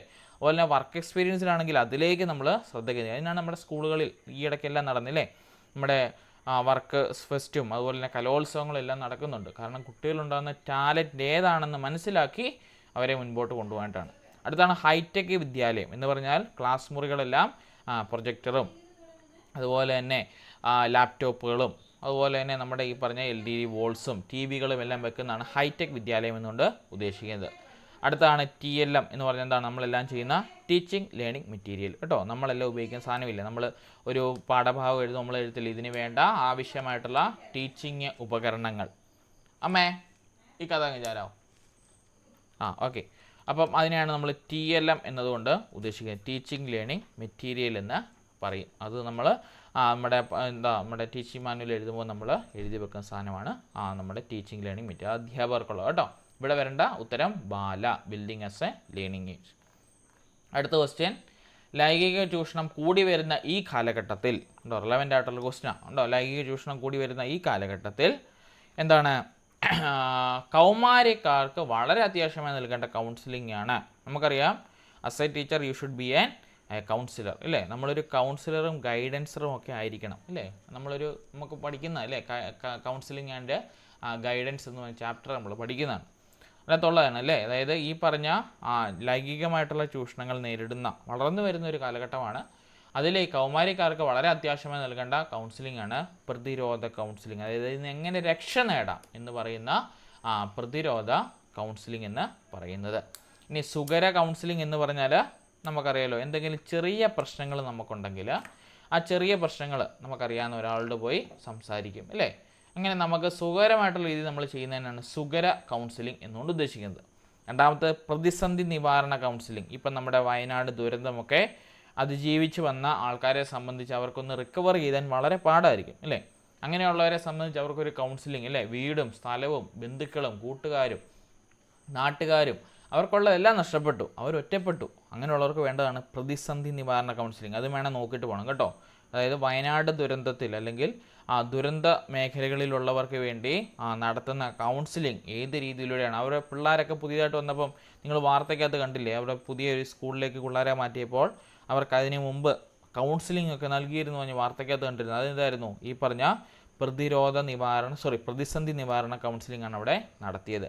വികസന കൗൺസിലിംഗ് എന്ന് പറഞ്ഞാൽ ഇപ്പം നമ്മുടെ സ്കൂളിനൊരു വികസനം വേണം അല്ലെങ്കിൽ നമ്മുടെ നാടിനൊരു വികസനം വേണം. അതിനെ ആൾക്കാരെ ഒന്ന് ബോധവൽക്കരിക്കാനായിട്ട് നമ്മൾ നടത്തുന്നതാണ് വികസന കൗൺസിലിംഗ് കൊണ്ട് ഉദ്ദേശിക്കുന്നത്. ചിലർ കാണുമല്ലോ അമ്പനും മില്ലിനും എടുക്കാത്തവർ, അവരെ പിടിച്ച് നമ്മൾ ഒന്ന് ഓറിയൻറ്റേഷൻ നടത്തുമ്പോൾ നമ്മൾ എന്ത് ചെയ്യും? ഈ ഒരു വികസന കൗൺസിലിംഗ് അവിടെ ലക്ഷ്യം വെക്കും. ഇപ്പോൾ സ്കൂളിലാണെങ്കിലും കുട്ടികളുടെ പഠന നിലവാരം വരുത്തിയിരുന്നപ്പോൾ പേരൻസിന് യാതൊരു പങ്കുമില്ലെന്ന് മനസ്സിലായി. പേരൻസിനെ വിലയിരുത്തി നമ്മളൊരു ഒരു PTA മീറ്റിങ്ങിനകത്തൊരു നല്ലൊരു കൗൺസിലിംഗ് ക്ലാസ് കൊടുത്താൽ അതൊരു വികസന കൗൺസിലിംഗ് കേട്ടോ. അതായത് എന്തിൻ്റെയെങ്കിലും ഒരു ലക്ഷ്യത്തെയുള്ള വികസനം മുൻനിർത്തിയുള്ള കൗൺസിലിംഗ് ആണ് വികസന കൗൺസിലിംഗ് കൊണ്ട് ഉദ്ദേശിക്കുന്നത്. ഇവിടെ വരേണ്ടത് പ്രതിരോധ കൗൺസിലിംഗ് കേട്ടോ. ലൈംഗിക ചൂഷണം നേടി വരുന്ന ഈ ഒരു കാലഘട്ടത്തിൽ കൗമാരിക്കാർക്ക് വളരെ അത്യാവശ്യമായി നൽകേണ്ട കൗൺസിലിംഗ് ആണ് പ്രതിരോധ കൗൺസിലിംഗ്. അടുത്ത ക്വസ്റ്റ്യൻ സ്ഥിരം ചോദിക്കുന്ന ഒരു ചോദ്യമാണ്. ഇന്ത്യൻ സ്വാതന്ത്ര്യ സമരവുമായിട്ട് ബന്ധപ്പെട്ട ഇതിൽ എന്താണ് ശരിയായിട്ടുള്ള ക്രമം അല്ലെങ്കിൽ മുന്നിൽ നിന്ന് പുറകോട്ട് എഴുതാൻ പറഞ്ഞു വരുന്നതാണ്. ജാലിയൻ വാലാബാഗ് കൂട്ടക്കൊല നടന്നത് 1919, ചൗരി ചൗര 1922, ഉപ്പുസത്യാഗ്രഹം 30, ക്വിറ്റ് ഇന്ത്യ 42, ചമ്പാരൻ 17. അപ്പോൾ നോക്കുവാണെങ്കിൽ ചമ്പാരൻ ആദ്യം, ദെൻ നമ്മുടെ ജാലിയൻ വാലാബാഗ്, അതിനുശേഷം ചൗരി ചൗര, ശേഷം ഉപ്പ് സത്യാഗ്രഹം, ശേഷം ക്വിറ്റ് ഇന്ത്യ മൂവ്മെൻറ്റ്. ഇങ്ങനെയാണ് നമ്മുടെ പാറ്റേൺ വരേണ്ടത്. സോ 5, 1, 2, 3, 4 ഓപ്ഷൻ ഡിയിലാണത് കിടക്കുന്നത് കേട്ടോ. ഇങ്ങനൊരു ചോദ്യം നിങ്ങൾക്ക് ചോദിക്കാം കേട്ടോ. നിങ്ങൾക്ക് സ്ഥിരമായിട്ട് ഇങ്ങനെ റിപ്പീറ്റഡായിട്ട് ചോദിച്ചിട്ടുണ്ട്. PSCക്കും ഈ ഒരു മോഡൽ പരീക്ഷ ചോദിച്ചു കണ്ടിട്ടുണ്ട് കേട്ടോ. സോ ഇത് ഈ വർഷങ്ങളെല്ലാം ഇമ്പോർട്ടൻ്റ്, എവിടെയെങ്കിലുമൊക്കെ നിങ്ങൾക്ക് ആപ്ലിക്കൻ്റായിട്ട് വരും കേട്ടോ. അടുത്ത താഴെ തന്നിരിക്കുന്നതിൽ ഹാരപ്പൻ നാഗരികതയുടെ മറ്റൊരു പേരാണ് അറിയപ്പെടുന്നത്. ഇമ്പോർട്ടൻ്റ് ആണ്, സിന്ധു നദിയുടെ സംസ്കാരം കേട്ടോ. ഹാരപ്പൻ നാഗരികതയുടെ മറ്റൊരു പേരാണ് സിന്ധു നദീതട സംസ്കാരം. അടുത്തത് ആധുനിക ഭൂപട നിർമ്മാണത്തിൻ്റെ പിതാവ് മെർക്കാറ്റർ കേട്ടോ. മെർക്കാറ്ററാണ് ആധുനിക ഭൂപട നിർമ്മാണത്തിൻ്റെ പിതാവായിട്ട് അറിയപ്പെടുന്നത്. അടുത്തത് ആരോഗ്യ ദിനവുമായി ബന്ധപ്പെട്ട് മാർച്ച് 24 പ്രത്യേകത എന്താണ്? മാർച്ച് 24 നമുക്കറിയാം, നമ്മൾ പഠിച്ചില്ലായിരുന്നു, എന്തായിരുന്നു? നമ്മുടെ ക്ഷയരോഗ ദിനം അല്ലേ. ലോക ക്ഷയരോഗ ദിനമാണ് മാർച്ച് 24 വരുന്നത്. അതുപോലെ തന്നെ നമ്മൾ പഠിച്ചില്ല വനജയുടെ കാലക്ഷയം, അതിൻ്റെ അകത്ത് ഏറ്റവും അവസാനമുള്ളതാണ് 24 അല്ലേ. 21, 22 വനദിനം, ജലദിനം അല്ലേ, കാലാവസ്ഥാ ദിനം, ക്ഷയദിനം എന്ന് നമ്മൾ പഠിച്ചില്ല. വനജയുടെ കാലക്ഷയം എന്ന് പറഞ്ഞ് പഠിച്ചില്ലായിരുന്നോ? കോഡ് പഠിച്ചില്ലായിരുന്നു? അതിൻ്റെ അകത്തുള്ളതാണ് ക്ഷയരോഗ ദിനം മാർച്ച് 24 ലോക ക്ഷയരോഗ ദിനമാണ്. ഇനിയും ലോക ഹീമോഫീലിയ ദിനമാണ് ഏപ്രിൽ 17, മലേറിയ ദിനമാണ് ഏപ്രിൽ 25, പോളിയോ ദിനമാണ് 24 കേട്ടോ, ഒക്ടോബർ 24 വരുന്നത്. ഇനിയും പ്രകൃതിദത്ത പരിസ്ഥിതിയിൽ ഉൾപ്പെടാത്തത് ഏതാണ്? നമുക്കറിയാം നമ്മുടെ പരിസ്ഥിതികൾ 3 തരത്തിലുണ്ട്. നമ്മുടെ മനുഷ്യനിർമ്മിത പരിസ്ഥിതി, അതുപോലെ തന്നെ നമ്മുടെ പ്രകൃതിദത്ത പരിസ്ഥിതി, അതുപോലെ തന്നെ മനുഷ്യൻ അവൻ്റെ ആവശ്യങ്ങൾക്ക് വേണ്ടി അവൻ ഓരോന്നും തകർത്തുണ്ടാക്കുന്ന പരിസ്ഥിതികളെയാണ് ഈ പറഞ്ഞ പ്രകൃതിദത്ത പരിസ്ഥിതിയിൽ ഉൾപ്പെടാതെ വരുന്നത്. ഇപ്പോൾ കാലാവസ്ഥ എന്ന് പറയുന്നത് പ്രകൃതിദത്ത പരിസ്ഥിതിയിൽ ഉൾപ്പെടുന്ന അല്ലേ. മഴയും അതുപോലെ തന്നെ മഴക്കാറും അതുപോലെ തന്നെ ചൂടും തണുപ്പും എല്ലാം പ്രകൃതിയായിട്ട് നമുക്ക് തരുന്നതാണ്. പീഠഭൂമികൾ അല്ലെങ്കിൽ പ്ലേറ്റോസ് എന്താണ് ഈ പറഞ്ഞ പ്രകൃതിദത്ത പരിസ്ഥിതിയിലുള്ളതാണ്. പ്രകൃതി വിഭവങ്ങൾ, അതായത് തടാകങ്ങൾ, കുന്നുകൾ, മലകൾ, കണ്ടങ്ങൾ, ഇതെല്ലാം പ്രകൃതി വിഭവങ്ങളാണ്, നാച്ചുറൽ റിസോഴ്സസ് ആണ്. അതെല്ലാം പ്രകൃതിദത്ത പരിസ്ഥിതികളാണ്. ഇനി ഉപകരണങ്ങൾ എന്നതാ മനുഷ്യനിർമ്മിത പരിസ്ഥിതിക്കകത്ത് വരുന്നത്. അതായത് മനുഷ്യൻ അവൻ്റെ ആവശ്യങ്ങൾക്ക് വേണ്ടി ഉണ്ടാക്കിയെടുത്താണ് ഈ പറഞ്ഞ ഉപകരണങ്ങൾ. അതൊരിക്കലും പ്രകൃതിദത്ത പരിസ്ഥിതിക്കകത്ത് ഉൾപ്പെടുന്നില്ല കേട്ടോ. ഇതും ചോദിച്ച ചോദ്യമാണ്. ഇനിയും ഇലകൾക്ക് മഞ്ഞ നിറം നൽകുന്ന വർണ്ണകം ഏതാണ്? നമുക്കറിയാം, ഒരു കോഡ് പഠിച്ചായിരുന്നു, ഓർക്കുന്നുണ്ടോ? കോഡ് ഓർക്കുന്നുണ്ടോ? മസാലയൊക്കെ അച്ഛാ, അത് നന്നായി കേട്ടോ. അതും ചോദിച്ചിട്ടുള്ള ചോദ്യങ്ങളാണ്, ഇന്നുള്ള ചോദ്യങ്ങൾ ചോദിച്ചിട്ടുണ്ട്. അത് അങ്ങനെ ഓർത്തിരുത്താൻ വളരെ എളുപ്പമാണ്. മസാല ഒക്കെയാ അച്ഛ എന്ന് പറഞ്ഞാൽ നമ്മുടെ കൊച്ചു കടയിൽ പോയി സാധനം വാങ്ങിച്ചുകൊണ്ട് വന്നപ്പോൾ അച്ഛൻ ചോദിച്ചു എന്നതാടാ സഞ്ചിയിലും ചോദിച്ചപ്പോൾ കൊച്ചു പറഞ്ഞു മസാല ഒക്കെയാ അച്ഛ, മസാല ഒക്കെയാ അച്ഛ എന്ന് പറഞ്ഞു. അങ്ങനെയാണെങ്കിൽ കൊച്ചു പറഞ്ഞ ഇതിൻ്റെ അർത്ഥം എന്താണ്? മഞ്ഞയാണെങ്കിൽ സാന്തോഫിൻ, ഓറഞ്ച് ആണെങ്കിൽ കരോട്ടിൻ, ആന്തോസൈൻ ആണെങ്കിൽ ചുവപ്പ്. ഇവിടെ ചോദിച്ചതാണ് മഞ്ഞ നിറം. മഞ്ഞ നിറമാണെങ്കിൽ സാന്തോഫിൻ കണ്ടോ, മഞ്ഞ നിറമാണെങ്കിൽ സാന്തോഫിൻ. ഹരിതകമാണെങ്കിൽ പച്ച, ക്ലോറോഫിലാണെങ്കിൽ പച്ച നിറത്തിലാണ്. ആന്തോസൈനാണെങ്കിൽ ചുവപ്പ് നിറത്തിലായിരിക്കും. കരോട്ടിനാണെങ്കിൽ ഓറഞ്ച് നിറത്തിലായിരിക്കും കേട്ടോ. ഇത് ഓർത്തിരിക്കണം, വളരെ ഇമ്പോർട്ടൻ്റ് കേട്ടോ, ചോദിച്ചിട്ടുള്ള. അടുത്ത ക്വസ്റ്റ്യൻ, ഒരില മാത്രമുള്ള സസ്യം. റിപ്പീറ്റഡായിട്ട് മിക്കപ്പോഴും ചോദിക്കുന്ന ഒരു ചോദ്യമാണ്. ഞാൻ ഈ ക്ലാസ്സിൽ ചോദിച്ചിട്ടുണ്ടെന്ന് തോന്നുന്നു. ഒരില മാത്രമുള്ള സസ്യമാണ് ചേന കേട്ടോ. ചേമ്പിനും കാച്ചിലിനും മത്തങ്ങയ്ക്കും എല്ലാം അറിയാം അല്ലേ. ചേമ്പിൻ്റെ കാര്യം അറിയാമല്ലോ. ഒരു തണ്ടിൽ നിന്ന് ഇങ്ങനെ ഒരില ഇവിടെ, ഒരില ഇവിടെ, ഒരില ഇവിടെ, ഒരിലയിൽ ഇങ്ങനെ പോകും അല്ലേ. കാച്ചിലാണെങ്കിലോ വള്ളിച്ചെടിയാ, ഓർക്കുന്നില്ലേ? ഒരു ചെടിയുടെ ഒട്ടിക്കൊണ്ടിട്ടാൽ കാച്ചിൽ ഇവിടുന്ന് വള്ളി ചുറ്റി ചുറ്റി ചുറ്റി ചുറ്റി ചുറ്റി ചുറ്റി കയറിപ്പോവും. അതിൻ്റെ എല്ലായിടത്തും ഇല കാണും. മത്തങ്ങയാണെങ്കിലോ ഒരു ഇഴവള്ളിയ, അല്ലെങ്കിൽ നിലത്തൂടി ഇഴഞ്ഞുണ്ടാവുന്നില്ലേ. നിലത്തൂടി ഇങ്ങനെ ക്രീപ്പർ, ഇങ്ങനെ നിലത്തൂടി ഇങ്ങനെ ഇഴഞ്ഞ് അതിൽ ഇലയുണ്ടായി, അതിൽ പൂവുണ്ടായി. നമ്മുടെ എന്നാ പറയുന്നത്, പൂമ്പാറ്റകളും അതുപോലെ തന്നെ തേനീച്ചകളൊക്കെ വന്ന് പൊൻപൊടി നുകരുന്ന അപ്പുറത്തെ മെയിലിൽ നിന്ന് ഫീമെയിലോട്ട് ട്രാൻസ്ഫർ ആകുമ്പോൾ അതിൽ മത്തങ്ങ ഉണ്ടാവും. പിന്നെ ഉള്ളതാണ് ചേന. ചേന നിങ്ങൾ നിരീക്ഷിച്ചാൽ മനസ്സിലാവും. ചേന നമ്മൾ കൊണ്ട് കുഴിച്ചു വെക്കുന്നു ഇല്ലേ. ചേനയുടെ മുള പൊട്ടിക്കഴിയുമ്പോൾ നമ്മൾ ചാണകപ്പൊടിയും കരിയിലൊക്കെ ഇട്ട് നമ്മൾ കുഴിച്ചു വെക്കും. കുഴിച്ചു വെച്ച് കഴിയുമ്പോൾ ചേനയിൽ നിന്ന് ഒരു തണ്ടേ വരത്തുള്ളൂ അല്ലേ. ഒരു തണ്ട് വന്നിട്ട് അതിലൊരില ഇങ്ങനെ പരന്ന് നിൽക്കും. അതാണ് ചേന എന്ന് പറയുന്നത്. ചേനയുടെ ചുവട്ടിൽ ഇങ്ങനൊരു ചേനയും കാണും പറിച്ച് കഴിയുമ്പോൾ. ഇപ്പോൾ ചേനയൊക്കെ പറിക്കാറായ കാലഘട്ടം കേട്ടോ. ഈ ഒരു മാസങ്ങളിൽ ചേന പറിക്കാൻ നല്ലപോലെ വേകുന്നൊരു കാലഘട്ടമാണ്. ആരെങ്കിലും വീട്ടിൽ ചേന ഉണ്ടെങ്കിൽ കഴിക്കുമ്പോൾ എന്നെയും കൂടി ഓർക്കുക. ഓക്കെ, അപ്പോൾ ചേനയാണ് ഒരില മാത്രമുള്ള സസ്യം. ഓക്കെ, ഇവിടെയൊക്കെ പറിക്കാൻ തുടങ്ങി. അതാണ് ഇത്ര കറക്റ്റായിട്ട് പറഞ്ഞു കേട്ടോ. ഇനി ഭൂകാണ്ഡങ്ങളിൽ പെടാത്തത് ഏതാണ്? ഭൂകാണ്ഡങ്ങൾ എന്ന് പറഞ്ഞാൽ അണ്ടർഗ്രൗണ്ട് സ്റ്റെം എന്ന് പറയും അല്ലേ. അതിൽ പെടാത്തത് ഏതാണെന്ന് ചോദിച്ചാൽ നമ്മുടെ കൂർക്കയാണ്. കൂർക്കയാണെങ്കിൽ സംഭരണ വേരാണ്, അണ്ടർഗ്രൗണ്ട് റൂട്ടറാണ്. അതായത് ഇത് തമ്മിൽ തിരിച്ചറിയേണ്ട ഒരു എളുപ്പവഴിയുണ്ട്. അതായത് ഈ ഭൂകാണ്ഡങ്ങൾ എന്ന് പറഞ്ഞാൽ ഓർത്തിരിക്കണം, ഭൂകാണ്ഡം എന്ന് പറഞ്ഞാൽ നമ്മൾ പുറത്ത് കുറേ നാളിരിക്കുമ്പോൾ അത് കിളുത്ത് വരും. അതായത് ഇപ്പം കൂവ നിങ്ങൾ പുറത്തെടുത്ത് വെച്ചാൽ കുറച്ച് നാൾ കഴിയുമ്പോൾ അതിൽ മുള പൊട്ടത്തില്ലേ. അതുപോലെ തന്നെ ഇഞ്ചി ഇല്ലേ, മുള പൊട്ടത്തില്ലേ. നിങ്ങളുടെയൊക്കെ വീട്ടിലെ ഫ്രിഡ്ജിലിരിക്കുന്ന അമ്മമാരൊക്കെ ഉണ്ടെങ്കിൽ അറിയാം, അടുക്കളയിലൊക്കെ കയറുന്നവരുണ്ടെങ്കിൽ അറിയാം, ഇഞ്ചി മുള പൊട്ടത്തില്ലേ കുറേ നാൾ ഇരിക്കുമ്പോൾ. അതുപോലെ തന്നെ മറ്റൊരു മുള പൊട്ടുന്ന സാധനമാണ് നമ്മുടെ കിഴങ്ങ്.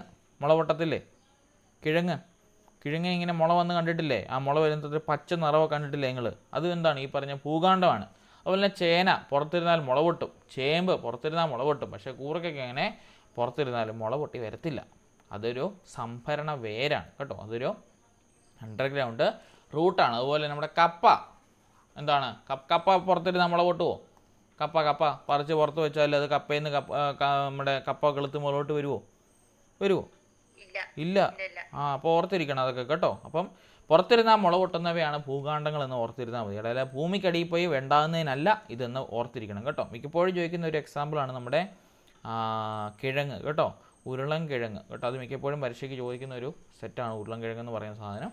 അവനും കൂടി ഒന്ന് ഓർത്തിരിക്കണം കേട്ടോ, അവനൊരു പ്രശ്നക്കാരനാണ്. കാരണം നമ്മളെ സംബന്ധിച്ച് നമ്മൾ നോക്കുമ്പോൾ പുറത്തുണ്ടാകുന്നു, അതുകൊണ്ട് ഒഴിച്ചു വെക്കുന്നു എന്ന് പറഞ്ഞൊരു ചിന്താഗതി വരും. പക്ഷേ ഓർത്തിരിക്കണം, അത് ഭൂകാണ്ഡത്തിൽ പെടുന്നതാണ് കേട്ടോ. കപ്പ പോലുള്ള സാധനങ്ങളൊക്കെ പുറത്തിരുന്നാലും മുള പൊട്ടി വരത്തില്ല. മുള പൊട്ടി വരുന്നതാണ് എന്തെന്ന് പറയുന്നത്, ഈ പറയുന്ന ഭൂകാണ്ഡങ്ങൾക്കകത്ത് വരുന്നത് കേട്ടോ. പിന്നെ രണ്ടും ഉൾപ്പെടാത്ത കുറേ കാറ്റഗറി ഉണ്ട് കേട്ടോ, അങ്ങനെ കൺഫ്യൂഷൻ ആവരുത്. അത് ഒരിക്കലും ഓപ്ഷന് ചോദിക്കത്തില്ല കേട്ടോ. അങ്ങനെ ഓപ്ഷന് ചോദിച്ചാൽ നമുക്കതിനെ എന്താ ഈ പറയുന്നത് ക്വസ്റ്റ്യൻ ക്യാൻസൽ ആക്കാണ്ട് നമുക്ക് അവർക്ക് റിപ്ലൈ കൊടുക്കാം കേട്ടോ. അതോർത്ത് ടെൻഷൻ അടിക്കേണ്ട. ഇനി ഹെപ്പറ്റൈറ്റിസ് ബി വാക്സിൻ ഏത് രോഗത്തിനുള്ള പ്രതിരോധ വാക്സിനാണ്? ഹെപ്പറ്റൈറ്റിസ് ബി എനിക്ക് കൃത്യമായിട്ട് അറിയാം, കാരണം മഞ്ഞപ്പിത്തം വന്നപ്പോൾ എനിക്ക് വന്ന് ഹെപ്പറ്റൈറ്റിസ് ആയിരുന്നു. ഹെപ്പറ്റൈറ്റിസ് എ ബി സി ഉണ്ട്. അതിന് നമുക്ക് മഞ്ഞപ്പിത്തത്തിനാണ് ഈ പറഞ്ഞ ഹെപ്പറ്റൈറ്റിസ് വാക്സിൻ നമ്മൾ എടുക്കുന്നത്. മഞ്ഞപ്പിത്തത്തിൻ്റെ മറ്റൊരു പേരും ഈ പറഞ്ഞ ഹെപ്പറ്റൈറ്റിസ് എന്ന പേരിൽ ഇംഗ്ലീഷ് പേര് അറിയപ്പെടുന്നത്. അതുകൊണ്ട് ഹെപ്പറ്റൈറ്റിസ് ബി വാക്സിൻ എടുക്കുന്നത് മഞ്ഞപ്പിത്തത്തിനാണ് കേട്ടോ. നമ്മുടെ പ്രത്യേകിച്ച് ഈ പറഞ്ഞ ജൂൺ ജൂലൈ മാസങ്ങളിലാണ് ഇത് കൂടുതലായിട്ട് കാണപ്പെടുന്നത്. ഈ മഞ്ഞപ്പിത്തം വെള്ളത്തിലൂടെയല്ലേ പകരുന്നത്, അതുകൊണ്ട് തന്നെ ഹെപ്പറ്റൈറ്റിസ് ബി വാക്സിൻ നമ്മുടെ മഞ്ഞപ്പിത്തത്തിനുള്ള പ്രതിരോധ വാക്സിനാണ്. ഇനി ക്ഷയരോഗമാണെങ്കിൽ നമ്മൾ BCG എടുക്കും, പോളിയോയ്ക്ക് OPV എടുക്കും, ഡയേറിയ ആണെങ്കിൽ RVV എടുക്കും കേട്ടോ. അടുത്ത ക്വസ്റ്റ്യൻ, സ്വദേശി പ്രസ്ഥാന രൂപം കൊണ്ട് എന്താണ്? 1905 ഓർത്തിരിക്കേണ്ട ചോദ്യമാണ്. 1905 സ്വദേശി പ്രസ്ഥാനം രൂപം കൊണ്ട് വന്നു. ലോക ഭക്ഷ്യദിനമാണ് ഒക്ടോബർ 16. സെപ്റ്റംബർ 16 ആണെങ്കിൽ ഓസോൺ ദിനമാണ് കേട്ടോ. ലോക ഭക്ഷ്യദിനം ഒക്ടോബർ 16, ഓസോൺ ദിനമാണ്. O3 കേട്ടോ, നമ്മുടെ ഓസോണിൻ്റെ വിള്ളലില്ലേ, നമ്മുടെ സൂര്യനിൽ നിന്ന് വരുന്ന അൾട്രാവയലറ്റ് കിരണങ്ങളെ സംരക്ഷിക്കാനായിട്ട് നമ്മുടെ ഭൂമിക്ക് മുകളിലുള്ള കുട എന്നൊക്കെ അറിയപ്പെടുന്ന ഓസോൺ ദിനമാണ് സെപ്റ്റംബർ 16 നമ്മൾ ആചരിക്കുന്നത്. ഓസോണിൻ്റെ കെമിക്കൽ രാസനാമമാണ് O3 കേട്ടോ, O3 എന്നാണ് പറയുന്നത്. അതാണ് സെപ്റ്റംബർ 16. ഒക്ടോബർ 16 ആണെങ്കിൽ ലോക ഭക്ഷ്യദിനമായിട്ട് അറിയപ്പെടുന്നു. ഇനി സ്വതന്ത്ര ഇന്ത്യയിലെ ആദ്യ രാഷ്ട്രപതിയാണ് ഡോക്ടർ രാജേന്ദ്ര പ്രസാദ്. ഒരുപാട് പഴയ ക്വസ്റ്റ്യനാണ്, പക്ഷേ ഇപ്പോഴും റെലവൻ്റ് ആയിട്ട് തന്നെ ഉള്ളതാണ്. ഖാൻ ആണെങ്കിൽ ഗാഫർ ഖാൻ ആണെങ്കിൽ അദ്ദേഹം അതിർത്തി ഗാന്ധി എന്ന് പറഞ്ഞ പേരിൽ അറിയപ്പെടുന്നു. 4ാം ക്ലാസ്സിൽ ടെക്സ്റ്റ് ബുക്കിലുള്ളത് കേട്ടോ. സുഭാഷ് ചന്ദ്രബോസ് നേതാജി എന്നറിയപ്പെടുന്നു. ജവഹർലാൽ നെഹ്റു ആദ്യത്തെ പ്രഥമ പ്രധാനമന്ത്രിയായിട്ട് അറിയപ്പെടുന്നു. നമ്മുടെ ഈ പറഞ്ഞ നവംബർ 14 പ്രസംഗത്തിൻ്റെ അകത്തെല്ലാം നമ്മൾ പറയത്തില്ലായിരുന്നോ, ജവഹർലാൽ നെഹ്റു ഇന്ത്യയുടെ ആദ്യത്തെ പ്രഥമ പ്രധാനമന്ത്രിയായിരുന്ന അദ്ദേഹത്തിൻ്റെ ഓർമ്മയ്ക്കായിട്ട് കുട്ടികൾ അദ്ദേഹത്തെ ചാച്ചാജി എന്നൊക്കെ പറഞ്ഞ് വിളിച്ചിരുന്നൊക്കെ കുട്ടികൾ പ്രസംഗം പറഞ്ഞത് നമ്മൾ ഓർക്കും അല്ലേ. അപ്പോൾ ജവഹർലാൽ നെഹ്റു ആദ്യത്തെ പ്രധാനമന്ത്രിയാണ്. സുഭാഷ് ചന്ദ്രബോസ് നേതാജി എന്നറിയപ്പെടുന്നു. അബ്ദുൽ ഗാഫർ ഖാന് അതിർത്തി ഗാന്ധി എന്നറിയപ്പെടുന്നു. രാജേന്ദ്ര പ്രസാദാണ് ആദ്യത്തെ രാഷ്ട്രപതി. അടുത്ത ക്വസ്റ്റ്യൻ, ശരിയായ ജോഡി ഏത്? പൗരാണികാനുബന്ധനം സ്കിന്നർ, പ്രവർത്തനാനുബന്ധനം ബ്രൂണർ, ആവർത്തന നിയമം തോണ്ടേക്ക്, ആശയരൂപീകരണം പാവ്ലോവ്. ഇതിൽ ശരിയായിട്ടുള്ള തന്നെ പൗരാണികാനുബന്ധനം ആരുടെയാണ്? നമ്മുടെ പാവ്ലോവിൻ്റെയാണ്. ഇനിയും പ്രവർത്തനാനുബന്ധമാണെങ്കിലോ അത് സ്കിന്നറുടെയാണ്. അതുപോലെ ആവർത്തന നിയമമാണെങ്കിൽ തോണ്ടേക്കാണ്. അതായത് ട്രയൽ ആൻഡ് എറർ മെത്തേഡ്, നമ്മുടെ പ്രശ്നപേടകത്തിലെ പൂച്ചയിലൂടെ ചെയ്ത എക്സ്പെരിമെൻറ്റ്. ആശയരൂപീകരണ ഘട്ടം പാവ്ലോവിൻ്റെ അല്ല, ബ്രൂണറുടെയാണ്. ഇപ്പോൾ നമ്മൾ പഠിച്ചില്ലേ, പ്രവർത്തനഘട്ടം, മുമ്പിനഘട്ടം, പ്രതികരണ ഘട്ടം, ആ സ്ഥാനമാണ് കേട്ടോ. ആ കാരണമാണ് ആശയരൂപീകരണ ഘട്ടത്തിൽ ഉൾപ്പെടുന്നത്. അപ്പം പൗരാണിക ബന്ധനം പാവ്ലോവ് ആണെന്നും പ്രവർത്തനാനുബന്ധം സ്കിന്നറാണെന്നും ആവർത്തന പഠനം തോണ്ടയ്ക്കാണെന്നും ആശയരൂപീകരണം ബ്രൂണറുടെ ആണെന്നുമുള്ള കാഴ്ചപ്പാട് ഉണ്ടായിരിക്കണം. അടുത്ത ക്വസ്റ്റ്യൻ, ആശ്വാസകരമായ പ്രതികരണം ഉണ്ടാകുമ്പോൾ അസുഖകരമായിട്ടുള്ള ഏതെങ്കിലും ചോദകം പിൻവലിക്കുന്ന പ്രക്രിയയ്ക്ക് പറയുന്ന പേരാണ് ഋണപ്രബലനം. എന്ന് പറഞ്ഞാൽ നെഗറ്റീവ് റീഇൻഫോഴ്സ്മെൻ്റ് എന്ന് പറയും. ഒരു എക്സാമ്പിൾ പറഞ്ഞാൽ ഇപ്പം നമ്മൾ പറയുകയാണ്, മിഡ് ടൈമിന് ഫുൾ മാർക്ക് വാങ്ങിച്ച കൊച്ച് പരീക്ഷ അല്ലെങ്കിൽ ഒരു എംബോസിഷൻ കൊടുത്തതെന്ന് കൊച്ചിനോട് പറഞ്ഞു, നീ ഒരു കാര്യം ചെയ്ത് നീ ഫുൾ മാർക്ക് വാങ്ങിച്ചുകൊണ്ട് നീ അത് എഴുതിക്കൊണ്ട് വരണ്ട എന്ന് പറഞ്ഞു. അതെന്താണ്? ഒരു ഋണപ്രബലനമാണ്. ഓർത്തിരിക്കണം, ധനപ്രബലനം എന്ന് പറഞ്ഞാൽ പോസിറ്റീവ് റീഇൻഫോഴ്സ്മെൻ്റ് എന്ന് പറഞ്ഞാൽ രണ്ട് കാര്യങ്ങളും പോസിറ്റീവ് ആയിരിക്കണം. ഋണപ്രബലനം എന്ന് പറഞ്ഞാൽ ഒരു കാര്യം പോസിറ്റീവും ഒരു കാര്യം നെഗറ്റീവായിരിക്കും. ശിക്ഷ എന്ന് പറഞ്ഞാൽ രണ്ട് കൂട്ടർക്കും നെഗറ്റീവായിരിക്കും. സഹതാപം എന്ന് പറഞ്ഞാൽ ഒരു ന്യൂട്രലാണ്. നമ്മൾ പറയത്തില്ലേ, സഹതപിച്ച് നമ്മൾ ക്ഷമിച്ചു വിടുക എന്നൊക്കെ പറയത്തില്ലേ, അത് സഹതാപത്തിനകത്ത് വരുന്നത്. അപ്പോൾ ഓർത്തിരിക്കണം, ധനപ്രബലനം എന്ന് പറഞ്ഞാൽ രണ്ട് കാര്യവും പോസിറ്റീവ് റീഇൻഫോഴ്സ്മെൻ്റ് എന്ന് പറയും. ഇപ്പോൾ നമ്മൾ പറയുകയാണ്, ഒരു കമ്പനി ലാഭത്തിലായപ്പം മാനേജർ പറഞ്ഞു, ഒരു കാര്യം ചെയ്യും, കമ്പനി ലാഭത്തിലായ എന്തുകൊണ്ടാണ്? ഇവിടുത്തുള്ള ജീവനക്കാരുടെ പ്രവർത്തനങ്ങൾ മൂലം അല്ലേ. അപ്പോൾ എല്ലാ ജീവനക്കാർക്കും ഇത്ര ശതമാനം ഇൻക്രിമെൻറ്റ് കൂട്ടിക്കൊടുത്തോളം പറഞ്ഞു. അവിടെ എന്താണ്? കിട്ടിയ ആൾക്കാർക്ക് സന്തോഷം, മാനേജർക്ക് സന്തോഷം. കണ്ടോ, രണ്ട് കാര്യവും പോസിറ്റീവ്. അതൊരു ധനപ്രബലനമാണ്. ഇനി സ്കൂളിലേക്ക് വരുവാണെങ്കിൽ നമ്മുടെ സ്കൂൾ ടീച്ചർ പറഞ്ഞു, നമ്മൾ കലോത്സവത്തിനൊക്കെ നല്ലപോലെ മാർക്ക് വാങ്ങിച്ചില്ലേ, അതുകൊണ്ട് നിങ്ങളെല്ലാവരെയും കൊണ്ട് എങ്ങോട്ട് പോകുന്നു? ഒരു ടൂറിന് പോകുന്നു. കണ്ടോ, എല്ലാവരും സന്തോഷം. അപ്പോൾ അതൊരു ധനപ്രബലനമാണ്. ധനപ്രബലനം എന്ന് വെച്ചാൽ ഒരു കൂട്ടർ സന്തോഷിക്കണം, ഒരു കൂട്ടർ വിഷമിക്കണം. അത് ഓർത്തിരിക്കണം കേട്ടോ. ഫുള്ളി നെഗറ്റീവ് അല്ല. നമ്മൾ ഈ പറഞ്ഞ ഇംഗ്ലീഷ് ഓപ്ഷൻ കാണുമ്പോൾ ഇവിടെ നെഗറ്റീവ് റീഇൻഫോഴ്സ്മെൻ്റ് എന്നായിരിക്കും ഓപ്ഷൻ വരുന്നത്. അപ്പോൾ നമ്മൾ ഓർക്കരുത്, അത് നെഗറ്റീവ് ആണെന്ന് ഓർക്കരുത്. നെഗറ്റീവ് അല്ല, ഒരു കൂട്ടർക്ക് പോസിറ്റീവ് അതിനകത്ത് കേട്ടോ. ഇപ്പോൾ നമ്മൾ പറയുകയാണ്, ക്ലാസ് റൂമിൽ നമ്മൾ ഇന്ന് പറയുവാണ്, 7ാം പീരീഡിൽ നിങ്ങൾ ഡ്രില്ലിന് പോകണമെങ്കിൽ ഞാൻ ഈ ബോർഡിൽ എഴുതിയിട്ട കാര്യങ്ങളെല്ലാം എഴുതി കാണിച്ചെങ്കിൽ മാത്രമേ എന്ത് ചെയ്യാൻ പറ്റത്തുള്ളൂ? ഡ്രില്ലിന് പോകാൻ പറ്റത്തുള്ളൂ എന്ന് പറയുമ്പോൾ സ്പീഡിൽ എഴുതാൻ പറ്റുന്ന പിള്ളേരെല്ലാം എഴുതി കാണിച്ച് ഡ്രില്ലിന് പോകും അല്ലേ. അപ്പോൾ അകത്തിരിക്കുന്ന കൂട്ടർക്ക് എന്നാ വിഷമോ സംബന്ധിച്ചല്ലേ. കാരണം ആ കിട്ടുന്നൊരു പീരീഡ് അത് എഴുതി കാണിച്ചെങ്കിലേ പോകത്തുള്ളൂ എന്ന് പറയുന്നത് വളരെ അവരെ സംബന്ധിച്ചൊരു വിഷമിക്കുന്ന ഒരു ഋണപ്രബലനം. അല്ലെങ്കിൽ നമ്മുടെ 2ാം പീരീഡ് വന്നപ്പോൾ ടീച്ചർ പറഞ്ഞു, 6ാം പീരീഡ് ഉച്ച കഴിഞ്ഞ് നിങ്ങൾക്ക് ഡ്രില്ലിന് പോകണമെങ്കിൽ അല്ലെങ്കിൽ PT പീരീഡിന് പോകണമെങ്കിൽ എന്നെ ഈ കാര്യങ്ങളെല്ലാം പറഞ്ഞ് കേൾപ്പിച്ചെങ്കിൽ മാത്രമേ പോകാൻ പറ്റത്തുള്ളൂ എന്ന് പറഞ്ഞാൽ അതൊരു ഋണപ്രബലനം കേട്ടോ. ശിക്ഷ എന്ന് പറഞ്ഞാൽ അറിയാമല്ലോ, വേദനാജനകമായിട്ടുള്ള അനുഭവം നമ്മൾ ഉണ്ടാക്കുന്നതിന് പറഞ്ഞ പേരാണ് ശിക്ഷ എന്ന് പറയുന്നത്. അത് ചിലപ്പോൾ നെഗറ്റീവായിട്ട് ബാധിച്ചെന്ന് വരാം കേട്ടോ. ശിക്ഷ നെഗറ്റീവായിട്ട് ബാധിച്ചെന്ന് വരാം. സോ മാക്സിമം അത് ഒഴിവാക്കുക. സഹതാപം അറിയാലോ, എമ്പതി സിമ്പതി ഒക്കെയാണ് വരുന്നത്. ഓക്കെ, അടുത്തത് പഠനത്തിലെ സമഗ്രതാ നിയമങ്ങളിൽ ഉൾപ്പെടാത്തത് ഏതാണ്? നമുക്കറിയാം, സാമ്യതാ നിയമം, സാമീപ്യ നിയമം, തുടർച്ചാ നിയമം, രൂപപശ്ചാത്തലമെല്ലാം സമഗ്രതാ നിയമത്തിൽ നമ്മുടെ ഗസ്റ്റാൾട്ട് സിദ്ധാന്തം മുൻപോട്ട് വെച്ച സമഗ്രതാ നിയമത്തിൽ വരുന്നതാണ്. പക്ഷേ സന്നദ്ധതാ നിയമം എന്ന് പറയുന്നത് പഠന നിയമത്തിൽ വരുന്നതാണ്. നമ്മുടെ തോണ്ടയിൽ കണ്ടുപിടിച്ച പഠന നിയമത്തിനകത്ത് വരുന്നതാണ് സന്നദ്ധതാ നിയമം. അതൊരിക്കലും പഠന നിയമത്തിൽ വരുന്നതല്ല, ഗസ്റ്റാൾട്ടിൻ്റെ അകത്ത് ഉൾപ്പെടുന്നതല്ല കേട്ടോ. ഇനി പൂവിൻ്റെ ഭാഗങ്ങൾക്ക് ഇരിപ്പിടം ഒരുക്കുന്നത് ആരാ? നമ്മുടെ പുഷ്പാസനം. പൂവിൻ്റെ ഭാഗങ്ങൾക്ക് ഇരിപ്പിടം ഒരുക്കുന്നത് പുഷ്പാസനമാണ്. ഇനി പൂഞ്ഞെട്ടാണെങ്കിലോ, പൂവിനെ ചെടിയുമായി ബന്ധിപ്പിക്കുന്നു. ഒരു ചെമ്പരത്തി പൂ പറിച്ച് നോക്കിയാൽ നമുക്ക് കൃത്യം അറിയാൻ പറ്റും, ടെക്സ്റ്റിലുള്ളതും ചെമ്പരത്തി പൂവാണ്. ദളം എന്ന് പറയുന്നത് നിറവും മണവും ആകർഷണവും നൽകുന്നു. ആർക്ക്? ഇൻസെക്ട്സിന് കേട്ടോ. ചെറിയ പ്രാണികൾക്കും അതുപോലെ വണ്ടുകൾക്കും പൂമ്പാറ്റകൾക്കും തേനീച്ചകൾക്കും എല്ലാം ദളമാണ് ആകർഷിക്കുന്നത്. കേസരിപുടമാണെങ്കിൽ പൂവിലെ ആൺലിംഗാവയവമാണ്. ജനിപുടമാണെങ്കിൽ പൂവിലെ പെൺലിംഗാവയവമാണ് കേട്ടോ. ഇത് ഓർത്തിരിക്കണം, പൂവിൻ്റെ കാര്യങ്ങൾ 6ാം ക്ലാസ്സിലുള്ളതാണ്. ഇനി ഒരു വസ്തു ഒരു തുലന സ്ഥാനത്തെ ആസ്പദമാക്കി ഇരുവശത്തിലേക്കും ചലിക്കുന്നതിന് പറയുന്ന പേരാണ് ഓസിലേഷൻ അഥവാ ദോലനം എന്ന് പറയും. അതായത് നമ്മുടെ ക്ലോക്കിലെ സാധനമില്ലേ താഴെ കിടന്ന് ഓടുന്നത്, ഇങ്ങനെ ആടുന്നത് ക്ലോക്ക്, പഴയ കാലത്തേക്ക് ക്ലോക്കില്ലേ, ഇപ്പോഴും പുതിയ ഇറങ്ങുന്ന ക്ലോക്കിൻ്റെ അകത്തൊക്കെ ഉണ്ട്. അതായത് ഇങ്ങോട്ടും ടു ആൻഡ് ഫ്രോ മോഷൻ എന്ന് പറയും. അതായത് ഊഞ്ഞാലാടുന്ന പോലെ മനസ്സിലാക്കാൻ പറഞ്ഞാൽ, നമ്മുടെ ഊഞ്ഞാലാടുന്ന പോലെ ആടുന്ന മോഷന് പറഞ്ഞ പേരാണ് എന്ത്? ടു ആൻഡ് ഫ്രോ മോഷൻ എന്ന് പറയും. അതായത് മുൻപോട്ട് പോയി അതേ അളവിൽ പുറകോട്ട് വന്നു, വീണ്ടും അതേ അളവിൽ മുന്നോട്ട് പോയി, അതേ അളവിൽ പുറകോട്ട് വന്ന്, അങ്ങനെ നിൽക്കാതെ ആടുന്ന എന്താണ് ഒരു തുലന സ്ഥാനം. ഇവിടെ ഒരു തുലന സ്ഥാനമുണ്ട് അല്ലേ. ഇപ്പോൾ വരച്ച പടമാണെങ്കിൽ ഇതാണ് എൻ്റെ തുലന സ്ഥാനം. അതിനെ ആസ്പദമാക്കി അത് ടു ആൻഡ് ഫ്രോ മോഷനിൽ ഇങ്ങനെ ആടിക്കൊണ്ടിരിക്കും. അതിന് പറയുന്ന പേരാണ് ദോലനം എന്ന് പറയുന്നത്. നമ്മുടെ ഊഞ്ഞാലാണല്ലോ അങ്ങനെയല്ലേ, നമ്മൾ ഊഞ്ഞാൽ കെട്ടിയിരിക്കുന്ന എങ്ങനെ? ഒരു 2 കമ്പിയിൽ ഇങ്ങനെ നമ്മൾ കയറ് കെട്ടി ഇവിടെയാണ് നമ്മൾ ഊഞ്ഞാലിടുന്നത് അല്ലേ. ഈ ഒരു പോയിന്റിനെ ആസ്പദമാക്കി എങ്ങോട്ടാടും? മുന്നോട്ടും പുറകോട്ടും ഇങ്ങനെ ഊഞ്ഞാലാടി കളിക്കും. അതിനെയാണ് ടു ആൻഡ് ഫ്രോ മോഷൻ എന്ന് പറയുന്നത്. അതാണ് ഓസിലേഷൻ അഥവാ നമ്മുടെ ദോലനം എന്ന് പറഞ്ഞ പേരിൽ അറിയപ്പെടുന്നത്. അതാണ് ഒരു ത്വലന സ്ഥാനത്തെ ആസ്പദമാക്കി എന്ത് ചെയ്യുന്നത്, ഇരുവശത്തിലേക്കും ചലിക്കുന്ന ദോലനം. ഇനി നേർരേഖാ ചലനം എന്ന് പറഞ്ഞാൽ എന്താ? നമ്മുടെ ഒരു വസ്തുവിൻ്റെ നേർരേഖയിലുള്ള ചലനം. അതായത് ഒരു തെങ്ങിന് തേങ്ങ വീഴുക, എങ്ങനെയാണ് വീഴുന്നത്? വളഞ്ഞും പൊളഞ്ഞുമാണോ വീഴുന്നത്? അല്ല, അല്ലേ? തെങ്ങാണെങ്കിൽ, ഇതൊരു തെങ്ങാണെങ്കിൽ ഈ തെങ്ങിന് തേങ്ങ എങ്ങനെ വീഴുന്നത്? നേരെ താഴേക്ക്, അല്ലേ? കാറ്റടിച്ചില്ലെങ്കിൽ നേരെ താഴേക്ക് വരും. അപ്പോൾ ഇതെന്താണ്? ഒരു നേർരേഖാ ചലനമാണ്, അല്ലേ? നേർരേഖാ ചലനമാണ് തേങ്ങയ്ക്കുള്ളത്. അതുപോലെ നമ്മുടെ ലൈറ്റ് അടിക്കുകയാണെങ്കിൽ, അല്ലേ? ലൈറ്റ് നമ്മൾ ബീം ഓൺ ആക്കുവാണെങ്കിൽ നേരെ പോകും, അല്ലേ? Light travels in A straight line എന്നൊക്കെ നമ്മൾ പഠിക്കും, അല്ലേ? അതെന്താണ്? ഒരു നേർരേഖാ ചലനത്തിലൂടെയാണ് പോകുന്നത്.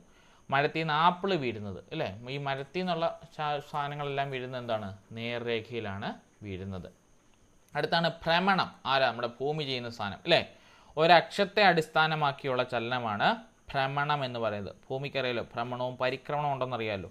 അതുവഴിയല്ലേ നമ്മുടെ രാവും പകലും എല്ലാം ഉണ്ടാകുന്നത്. അതാണ് സ്വന്തം അക്ഷത്തെ അടിസ്ഥാനമാക്കിയുള്ള ചലനമാണ് ഭ്രമണം കൊണ്ട് ഉദ്ദേശിക്കുന്നത്. അടുത്താണ് വർത്തുള ചലനം, അല്ലെങ്കിൽ വൃത്താകാര പാതയിലുള്ള ഒരു ചലനം. അതായത് നമ്മളൊരു കയറ് കയ്യിൽ പിടിക്കുന്നു, അതിൻ്റെ തുമ്പത്ത് ഒരു കല്ല് കെട്ടുന്നു, കറക്കുന്നു. എങ്ങനെ കറങ്ങും?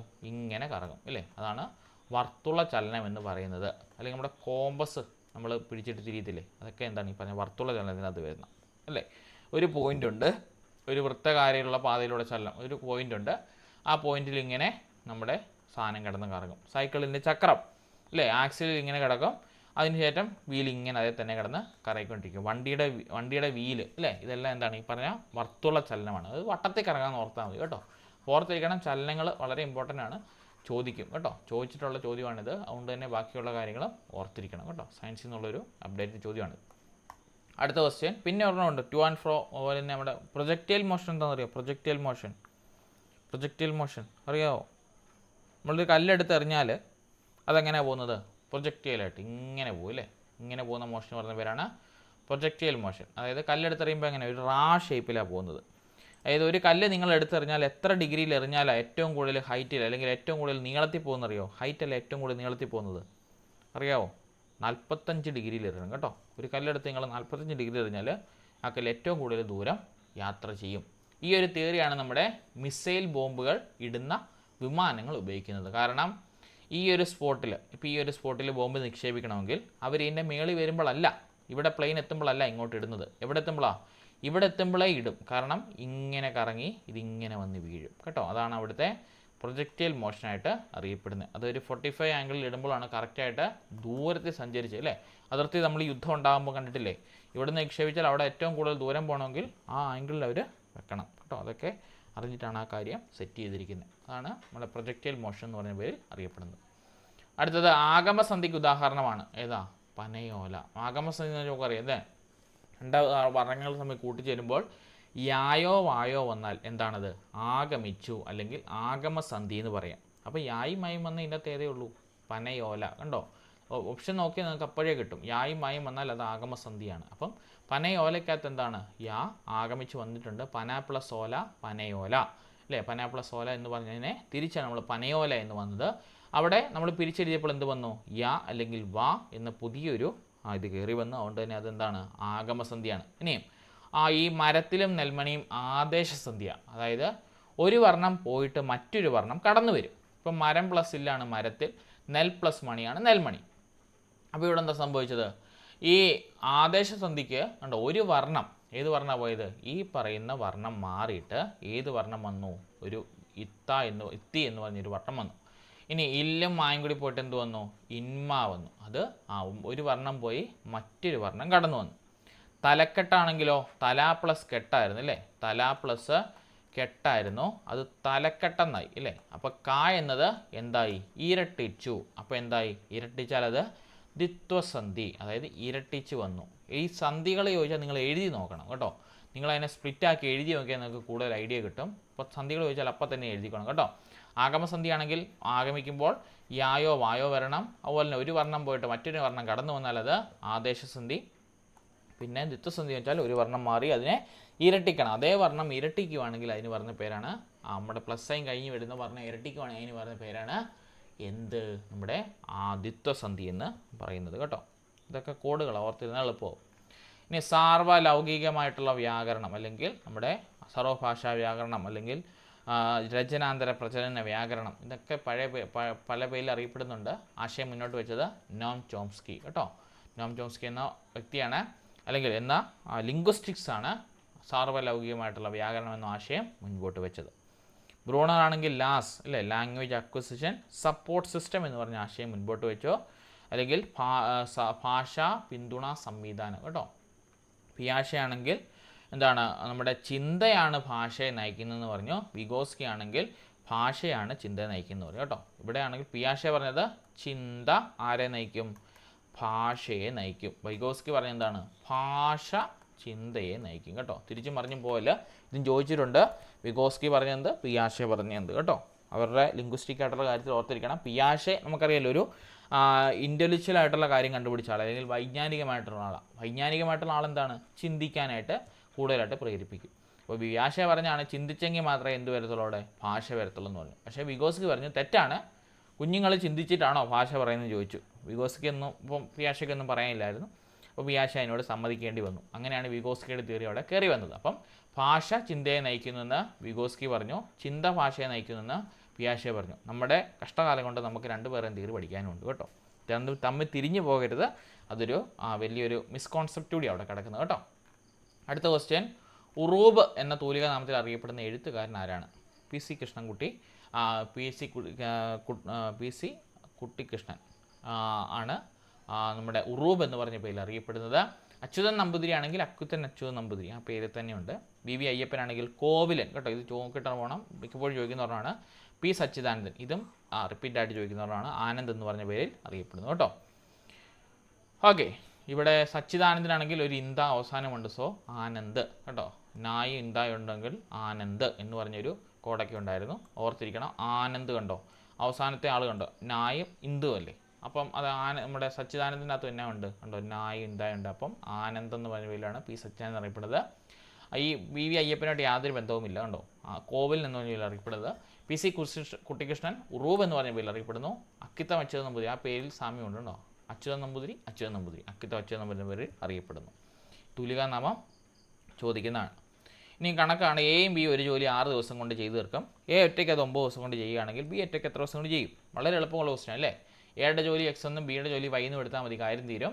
എന്ത് ചെയ്യണം, X into Y divide by Y minus X. അതായത് ബിയുടെ ജോലിനെ നമ്മൾ ബി ഒറ്റയ്ക്ക് എത്ര ദിവസം ചെയ്യുന്നത് വെച്ചാൽ എയുടെ ജോലി നമ്മൾ 6 എന്നെടുത്തു. സോ എക്സിനെ നമ്മൾ 6 എന്നും വൈനെ നമ്മൾ 9 എന്നും വിളിച്ചു. അപ്പോൾ 6 into 9 divide by 9 minus 6, 9 54 divide by 9 6 വയൽ 3 അല്ലേ. 54 ഡിവൈഡ് ബൈ 3 വരും.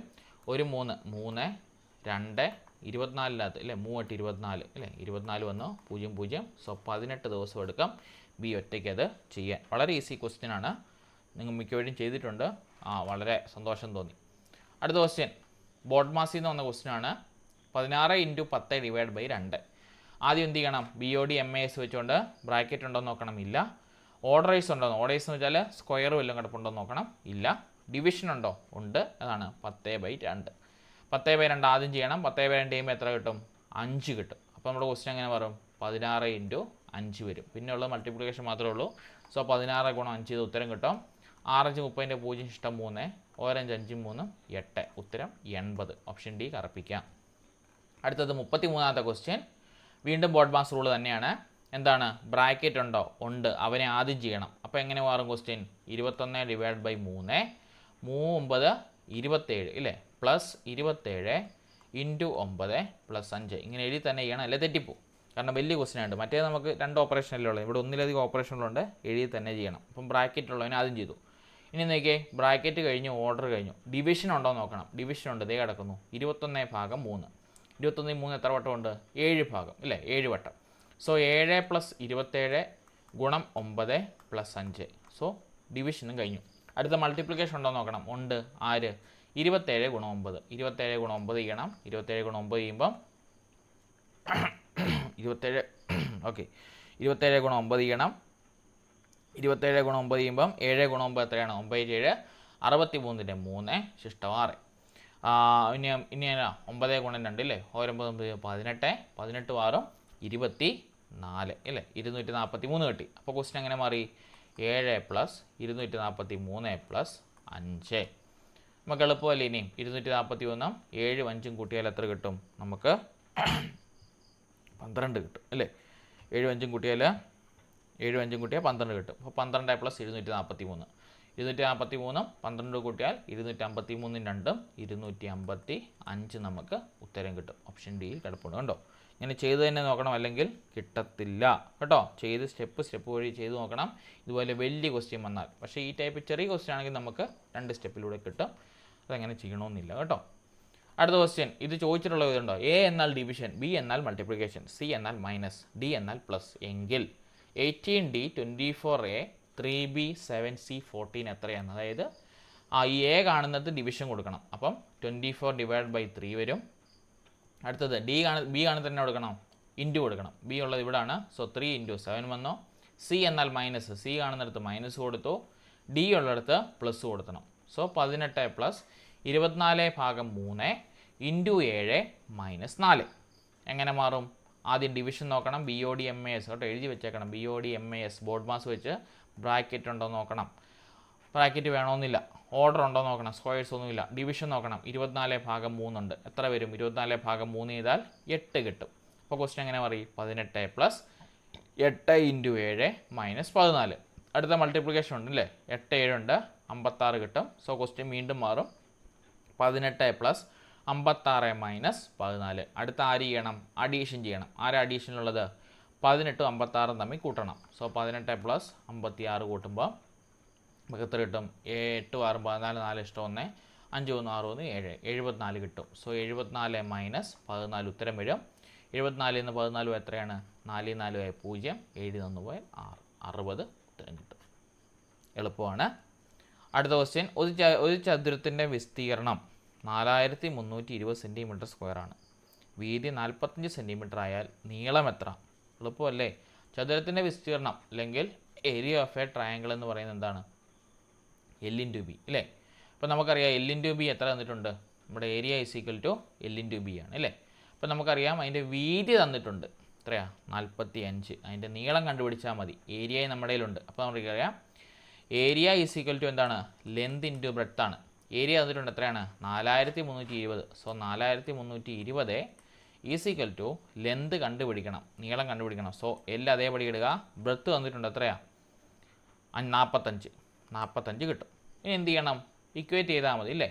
നമ്മുടെ കോൺസ്റ്റൻറ്റിനെ ഇക്വേറ്റ് ചെയ്യുക, ബാക്കിയുള്ളവരെ ഇപ്പുറം ഇടുക. എന്നാ വരും? L ഇവിടെ ആരാ ഉള്ളത്? 4320. ഇവിടെ മൾട്ടിപ്ലിക്കേഷനാണ്. മൾട്ടിപ്ലിക്കേഷൻ ഈക്വൽസൺ ഇപ്പുറം വരുമ്പോൾ ആരായിട്ട് മാറും? ഡിവിഷനായിട്ട് മാറും അല്ലേ. 4320 ഭാഗം 45 നോക്കുക. 4320 ഭാഗം 45 നോക്കുമ്പോൾ 96 നമുക്ക് ഉത്തരം വന്ന് കിട്ടും. സോ ഇവിടെ ബ്രെഡ്ത്ത് വരേണ്ടത് 96 അല്ലെങ്കിൽ ഇനി നിങ്ങൾക്കത് കൂട്ടാൻ അറിയത്തില്ല. എന്തറിയാം? L/B അറിയാമല്ലോ. ഈ 45നെ ഈ കിടക്കുന്നതിൽ ഏതുകൊണ്ട് മൾട്ടിപ്ലൈ ചെയ്താൽ ഈ പറയുന്ന 4320 കിട്ടും നോക്കിയാലും മതി കേട്ടോ. അങ്ങനെ ഒരു ഓപ്ഷൻ ഉണ്ട്. ഇപ്പോൾ 96 ഗുണം 45 ചെയ്താൽ നമുക്ക് കിട്ടുന്ന ഉത്തരം 4320 ആയിരിക്കും കേട്ടോ. ആ ഒരു ഓപ്ഷനിലൂടെ നിങ്ങൾക്ക് വേണമെങ്കിൽ കടന്നു പോകാം. എങ്ങനെ? ഈ സ്റ്റെപ്പുകളൊന്നും ചെയ്യാൻ അറിയാൻ മേലാത്തവർക്ക് ഇത് തമ്മിലൊന്ന് മൾട്ടിപ്ലൈ ചെയ്ത് നോക്കിയാൽ ഉത്തരം കിട്ടും. കാരണം 2 ക്വസ്റ്റ്യൻ റിപ്പീറ്റ് ആയിട്ടുണ്ടോ? A-യും D ഒരേ ഓപ്ഷനാണ് വന്നിരിക്കുന്നത് കേട്ടോ. എഴുതിയതിൻ്റെ കുഴപ്പം കേട്ടോ. 96 ഇവിടെ ആൻസറായിട്ട് വരേണ്ടത്. ഇനിയുള്ള നമ്മുടെ ഇംഗ്ലീഷും മലയാളമാണ്. കഴിഞ്ഞ ജൂണിലെ ഇംഗ്ലീഷും മലയാളമായിരുന്നു അവിടെ ചോദിച്ചത്. ആൻസേഴ്സ് പറഞ്ഞു പോകാം. ഓക്കെ. ഇംഗ്ലീഷിൻ്റെ 120ാമത്തെ ക്വസ്റ്റ്യൻ്റെ ആൻസർ ഓപ്ഷൻ ബി ആണ്. She is found frozen to death. ഇനി 122 വരേണ്ടത് വേർഡ് ഹർഡൽഡ് എന്ന് പറഞ്ഞാൽ സിറ്റിംഗ് ക്വയറ്റ്ലി, സമാധാനത്തിൽ ഇരുന്നു എന്നാണ് അർത്ഥം. 123 വരേണ്ടത് who is the only person to have treated the little girl with love and kindness her grandmother ഇല്ലേ. അവളുടെ വല്യമ്മയാണ് അവളെ അങ്ങനെ നല്ല രീതിക്ക് ട്രീറ്റ് ചെയ്തത്. അടുത്തത് little girl is given the task of dash ഇല്ലേ selling matches on the new year eve. അടുത്ത എന്താണ്? Why is the little girl afraid to go home empty handed, her father will beat her. കൈ ചുമ്മാ വീട്ടിലേക്ക് എന്നാൽ അവൾ അച്ഛൻ അവളെ അടിക്കും, കാരണം ഒന്നും ഉണ്ടാക്കിയില്ലല്ലോ.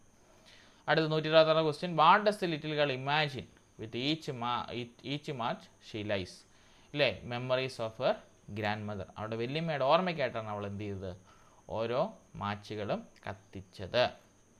അടുത്തത് മലയാളത്തിൻ്റെ ക്വസ്റ്റ്യൻ. ആൾക്കൂട്ടം എന്ന നോവലിന് യോജിക്കാത്ത പ്രസ്താവന ഏതാണ്? ഏകലവ്യനും അഭിമന്യുവും കഥാപാത്രങ്ങളായി വരുന്നു. ഇവിടെ അവരല്ല കഥാപാത്രങ്ങളായിട്ട് വരുന്നത് കേട്ടോ. ആനന്ദിൻ്റെ നോവലുകളുടെ സവിശേഷതയിൽ പെടാത്തത്. മുതലാളിത്ത സമൂഹത്തിൽ അധ്വാനം മനുഷ്യൻ്റെ വളർച്ചയിൽ നയിക്കുന്നതിനെ ചിത്രീകരിക്കുന്നു. അതാണ് അവിടെ പെടാത്തത്. അടുത്തത് ആനന്ദിൻ്റെ രചനകളിൽ ആവർത്തിക്കുന്ന സന്ദേശം ഏതാണ്? ചരിത്ര സ്വാതന്ത്ര്യം നിലനിർത്തുന്ന ആവശ്യമായിട്ടുള്ള മനുഷ്യൻ്റെ അതിജീവന ശ്രമങ്ങൾ നിർത്ഥകമാണെന്നാണ് അവിടെ ഇല്ലാത്തത് കേട്ടോ. ഇതൊരു വായിച്ചു നോക്കിയാൽ നമുക്ക് ഐഡിയ കിട്ടും. അടുത്തത് വിദ്യ മനുഷ്യൻ അന്യമായി തീർന്ന് അവനെ നശിപ്പിക്കുന്നതിനെക്കുറിച്ച് ചർച്ച ചെയ്യുന്ന ആനന്ദിൻ്റെ നോവലേത്? വ്യാസനും വിഘ്നേശ്വരനും. അതാണ് ഈ ഒരു ഇത് പറയുന്നത് കേട്ടോ. അടുത്ത ദിവസം ജോസഫ് സുന്ദർ പ്രേം രാധ കഥാപാത്രങ്ങൾ ആനന്ദിൻ്റെ ഏത് കൃതിയിലാണ്? ആൾക്കൂട്ടം എന്ന് പറഞ്ഞ കൃതിയിലാണ് അതുള്ളത്. കിടക്കും ജോസഫ് സുന്ദർ കഥാപാത്രങ്ങളെല്ലാം എന്താണ് ആൾക്കൂട്ടം എന്ന ആനന്ദ് അവസാനിപ്പിച്ചിരിക്കുന്നത്. ഇവിടെ എടുത്ത് പറയുന്നുണ്ട്, ഞാൻ പറഞ്ഞല്ലോ, അതായത് ക്വസ്റ്റ്യൻസ് വായിച്ചു നോക്കി പാരഗ്രാഫ് ക്വസ്റ്റ്യൻ നമ്മുടെ കയ്യിലുള്ള മാർക്കാണ്, അതൊരിക്കലും വിട്ട് കളയരുത്. നമുക്ക് മാർക്ക് കിട്ടാൻ പറ്റുന്ന ഒരു 10 മാർക്ക് അവിടെ നിന്ന് തന്നെ നിങ്ങൾക്ക് എന്നാണെങ്കിലും കിട്ടും കേട്ടോ. ഇംഗ്ലീഷ് മലയാളം എല്ലാം കൂടി കൂട്ടി 10 മാർക്ക് നിങ്ങൾക്ക് അവിടെ നിന്ന് തന്നെ സ്കോർ ചെയ്യാം. കയ്യിലുള്ള മാർക്കാണ്. ഒരു 8 മിനിറ്റ് അതിന് വേണ്ടി ചിലവഴിക്കുന്നതിന് യാതൊരു വിഷമവും വിചാരിക്കേണ്ട കാര്യമില്ല. 8 മിനിറ്റിന് ഒരു 10 മിനിറ്റ് എടുത്താലും അതിന് കുഴപ്പമില്ല. പക്ഷേ ഒരുപാട് അങ്ങനെ സ്റ്റിക്ക് ഓൺ ആയിരിക്കില്ല. കയ്യിലുള്ള മാർക്കാണെന്ന് പറഞ്ഞാൽ സ്റ്റിക്ക് ഓൺ ആയിട്ട് ഇരിക്കരുത്. കാരണം ബാക്കിയുള്ള ക്വസ്റ്റ്യൻസ് ചെയ്യാനുള്ള സമയം പോകും കേട്ടോ. അതുകൊണ്ട് തന്നെ എന്ത് ചെയ്യണം? ഏറ്റവും ആദ്യം തന്നെ ഇത് വായിച്ച് മനസ്സിലാക്കി ഏറ്റവും പെട്ടെന്ന് തന്നെ ഉത്തരത്തിലേക്ക് പോകാനായിട്ട് പ്രത്യേകം ശ്രദ്ധിക്കണം. സോ അതാണ് കഴിഞ്ഞ ദിവസം ഇട്ട പരീക്ഷയുടെ ആൻസേഴ്സ് കേട്ടോ. എളുപ്പമുള്ള ക്വസ്റ്റ്യൻ പേപ്പർ ആയിരുന്നു. എൻ്റെ ആൻസർക്ക് ഞാൻ ഗ്രൂപ്പിൽ ഇപ്പോൾ ഫോർവേഡ് ചെയ്യാം. അത് നിങ്ങൾ നോക്കി ഒന്നുകൂടി വിലയിരുത്തുക. ഡൗട്ട്സുകൾ ഇനി എന്തെങ്കിലും ഉണ്ടെങ്കിൽ ചോദിക്കുക, പറഞ്ഞുതരാം കേട്ടോ. യെസ്, അപ്പം നമുക്ക് വേറെ എന്തെങ്കിലും ഡൗട്ടുണ്ടോ? Any doubts?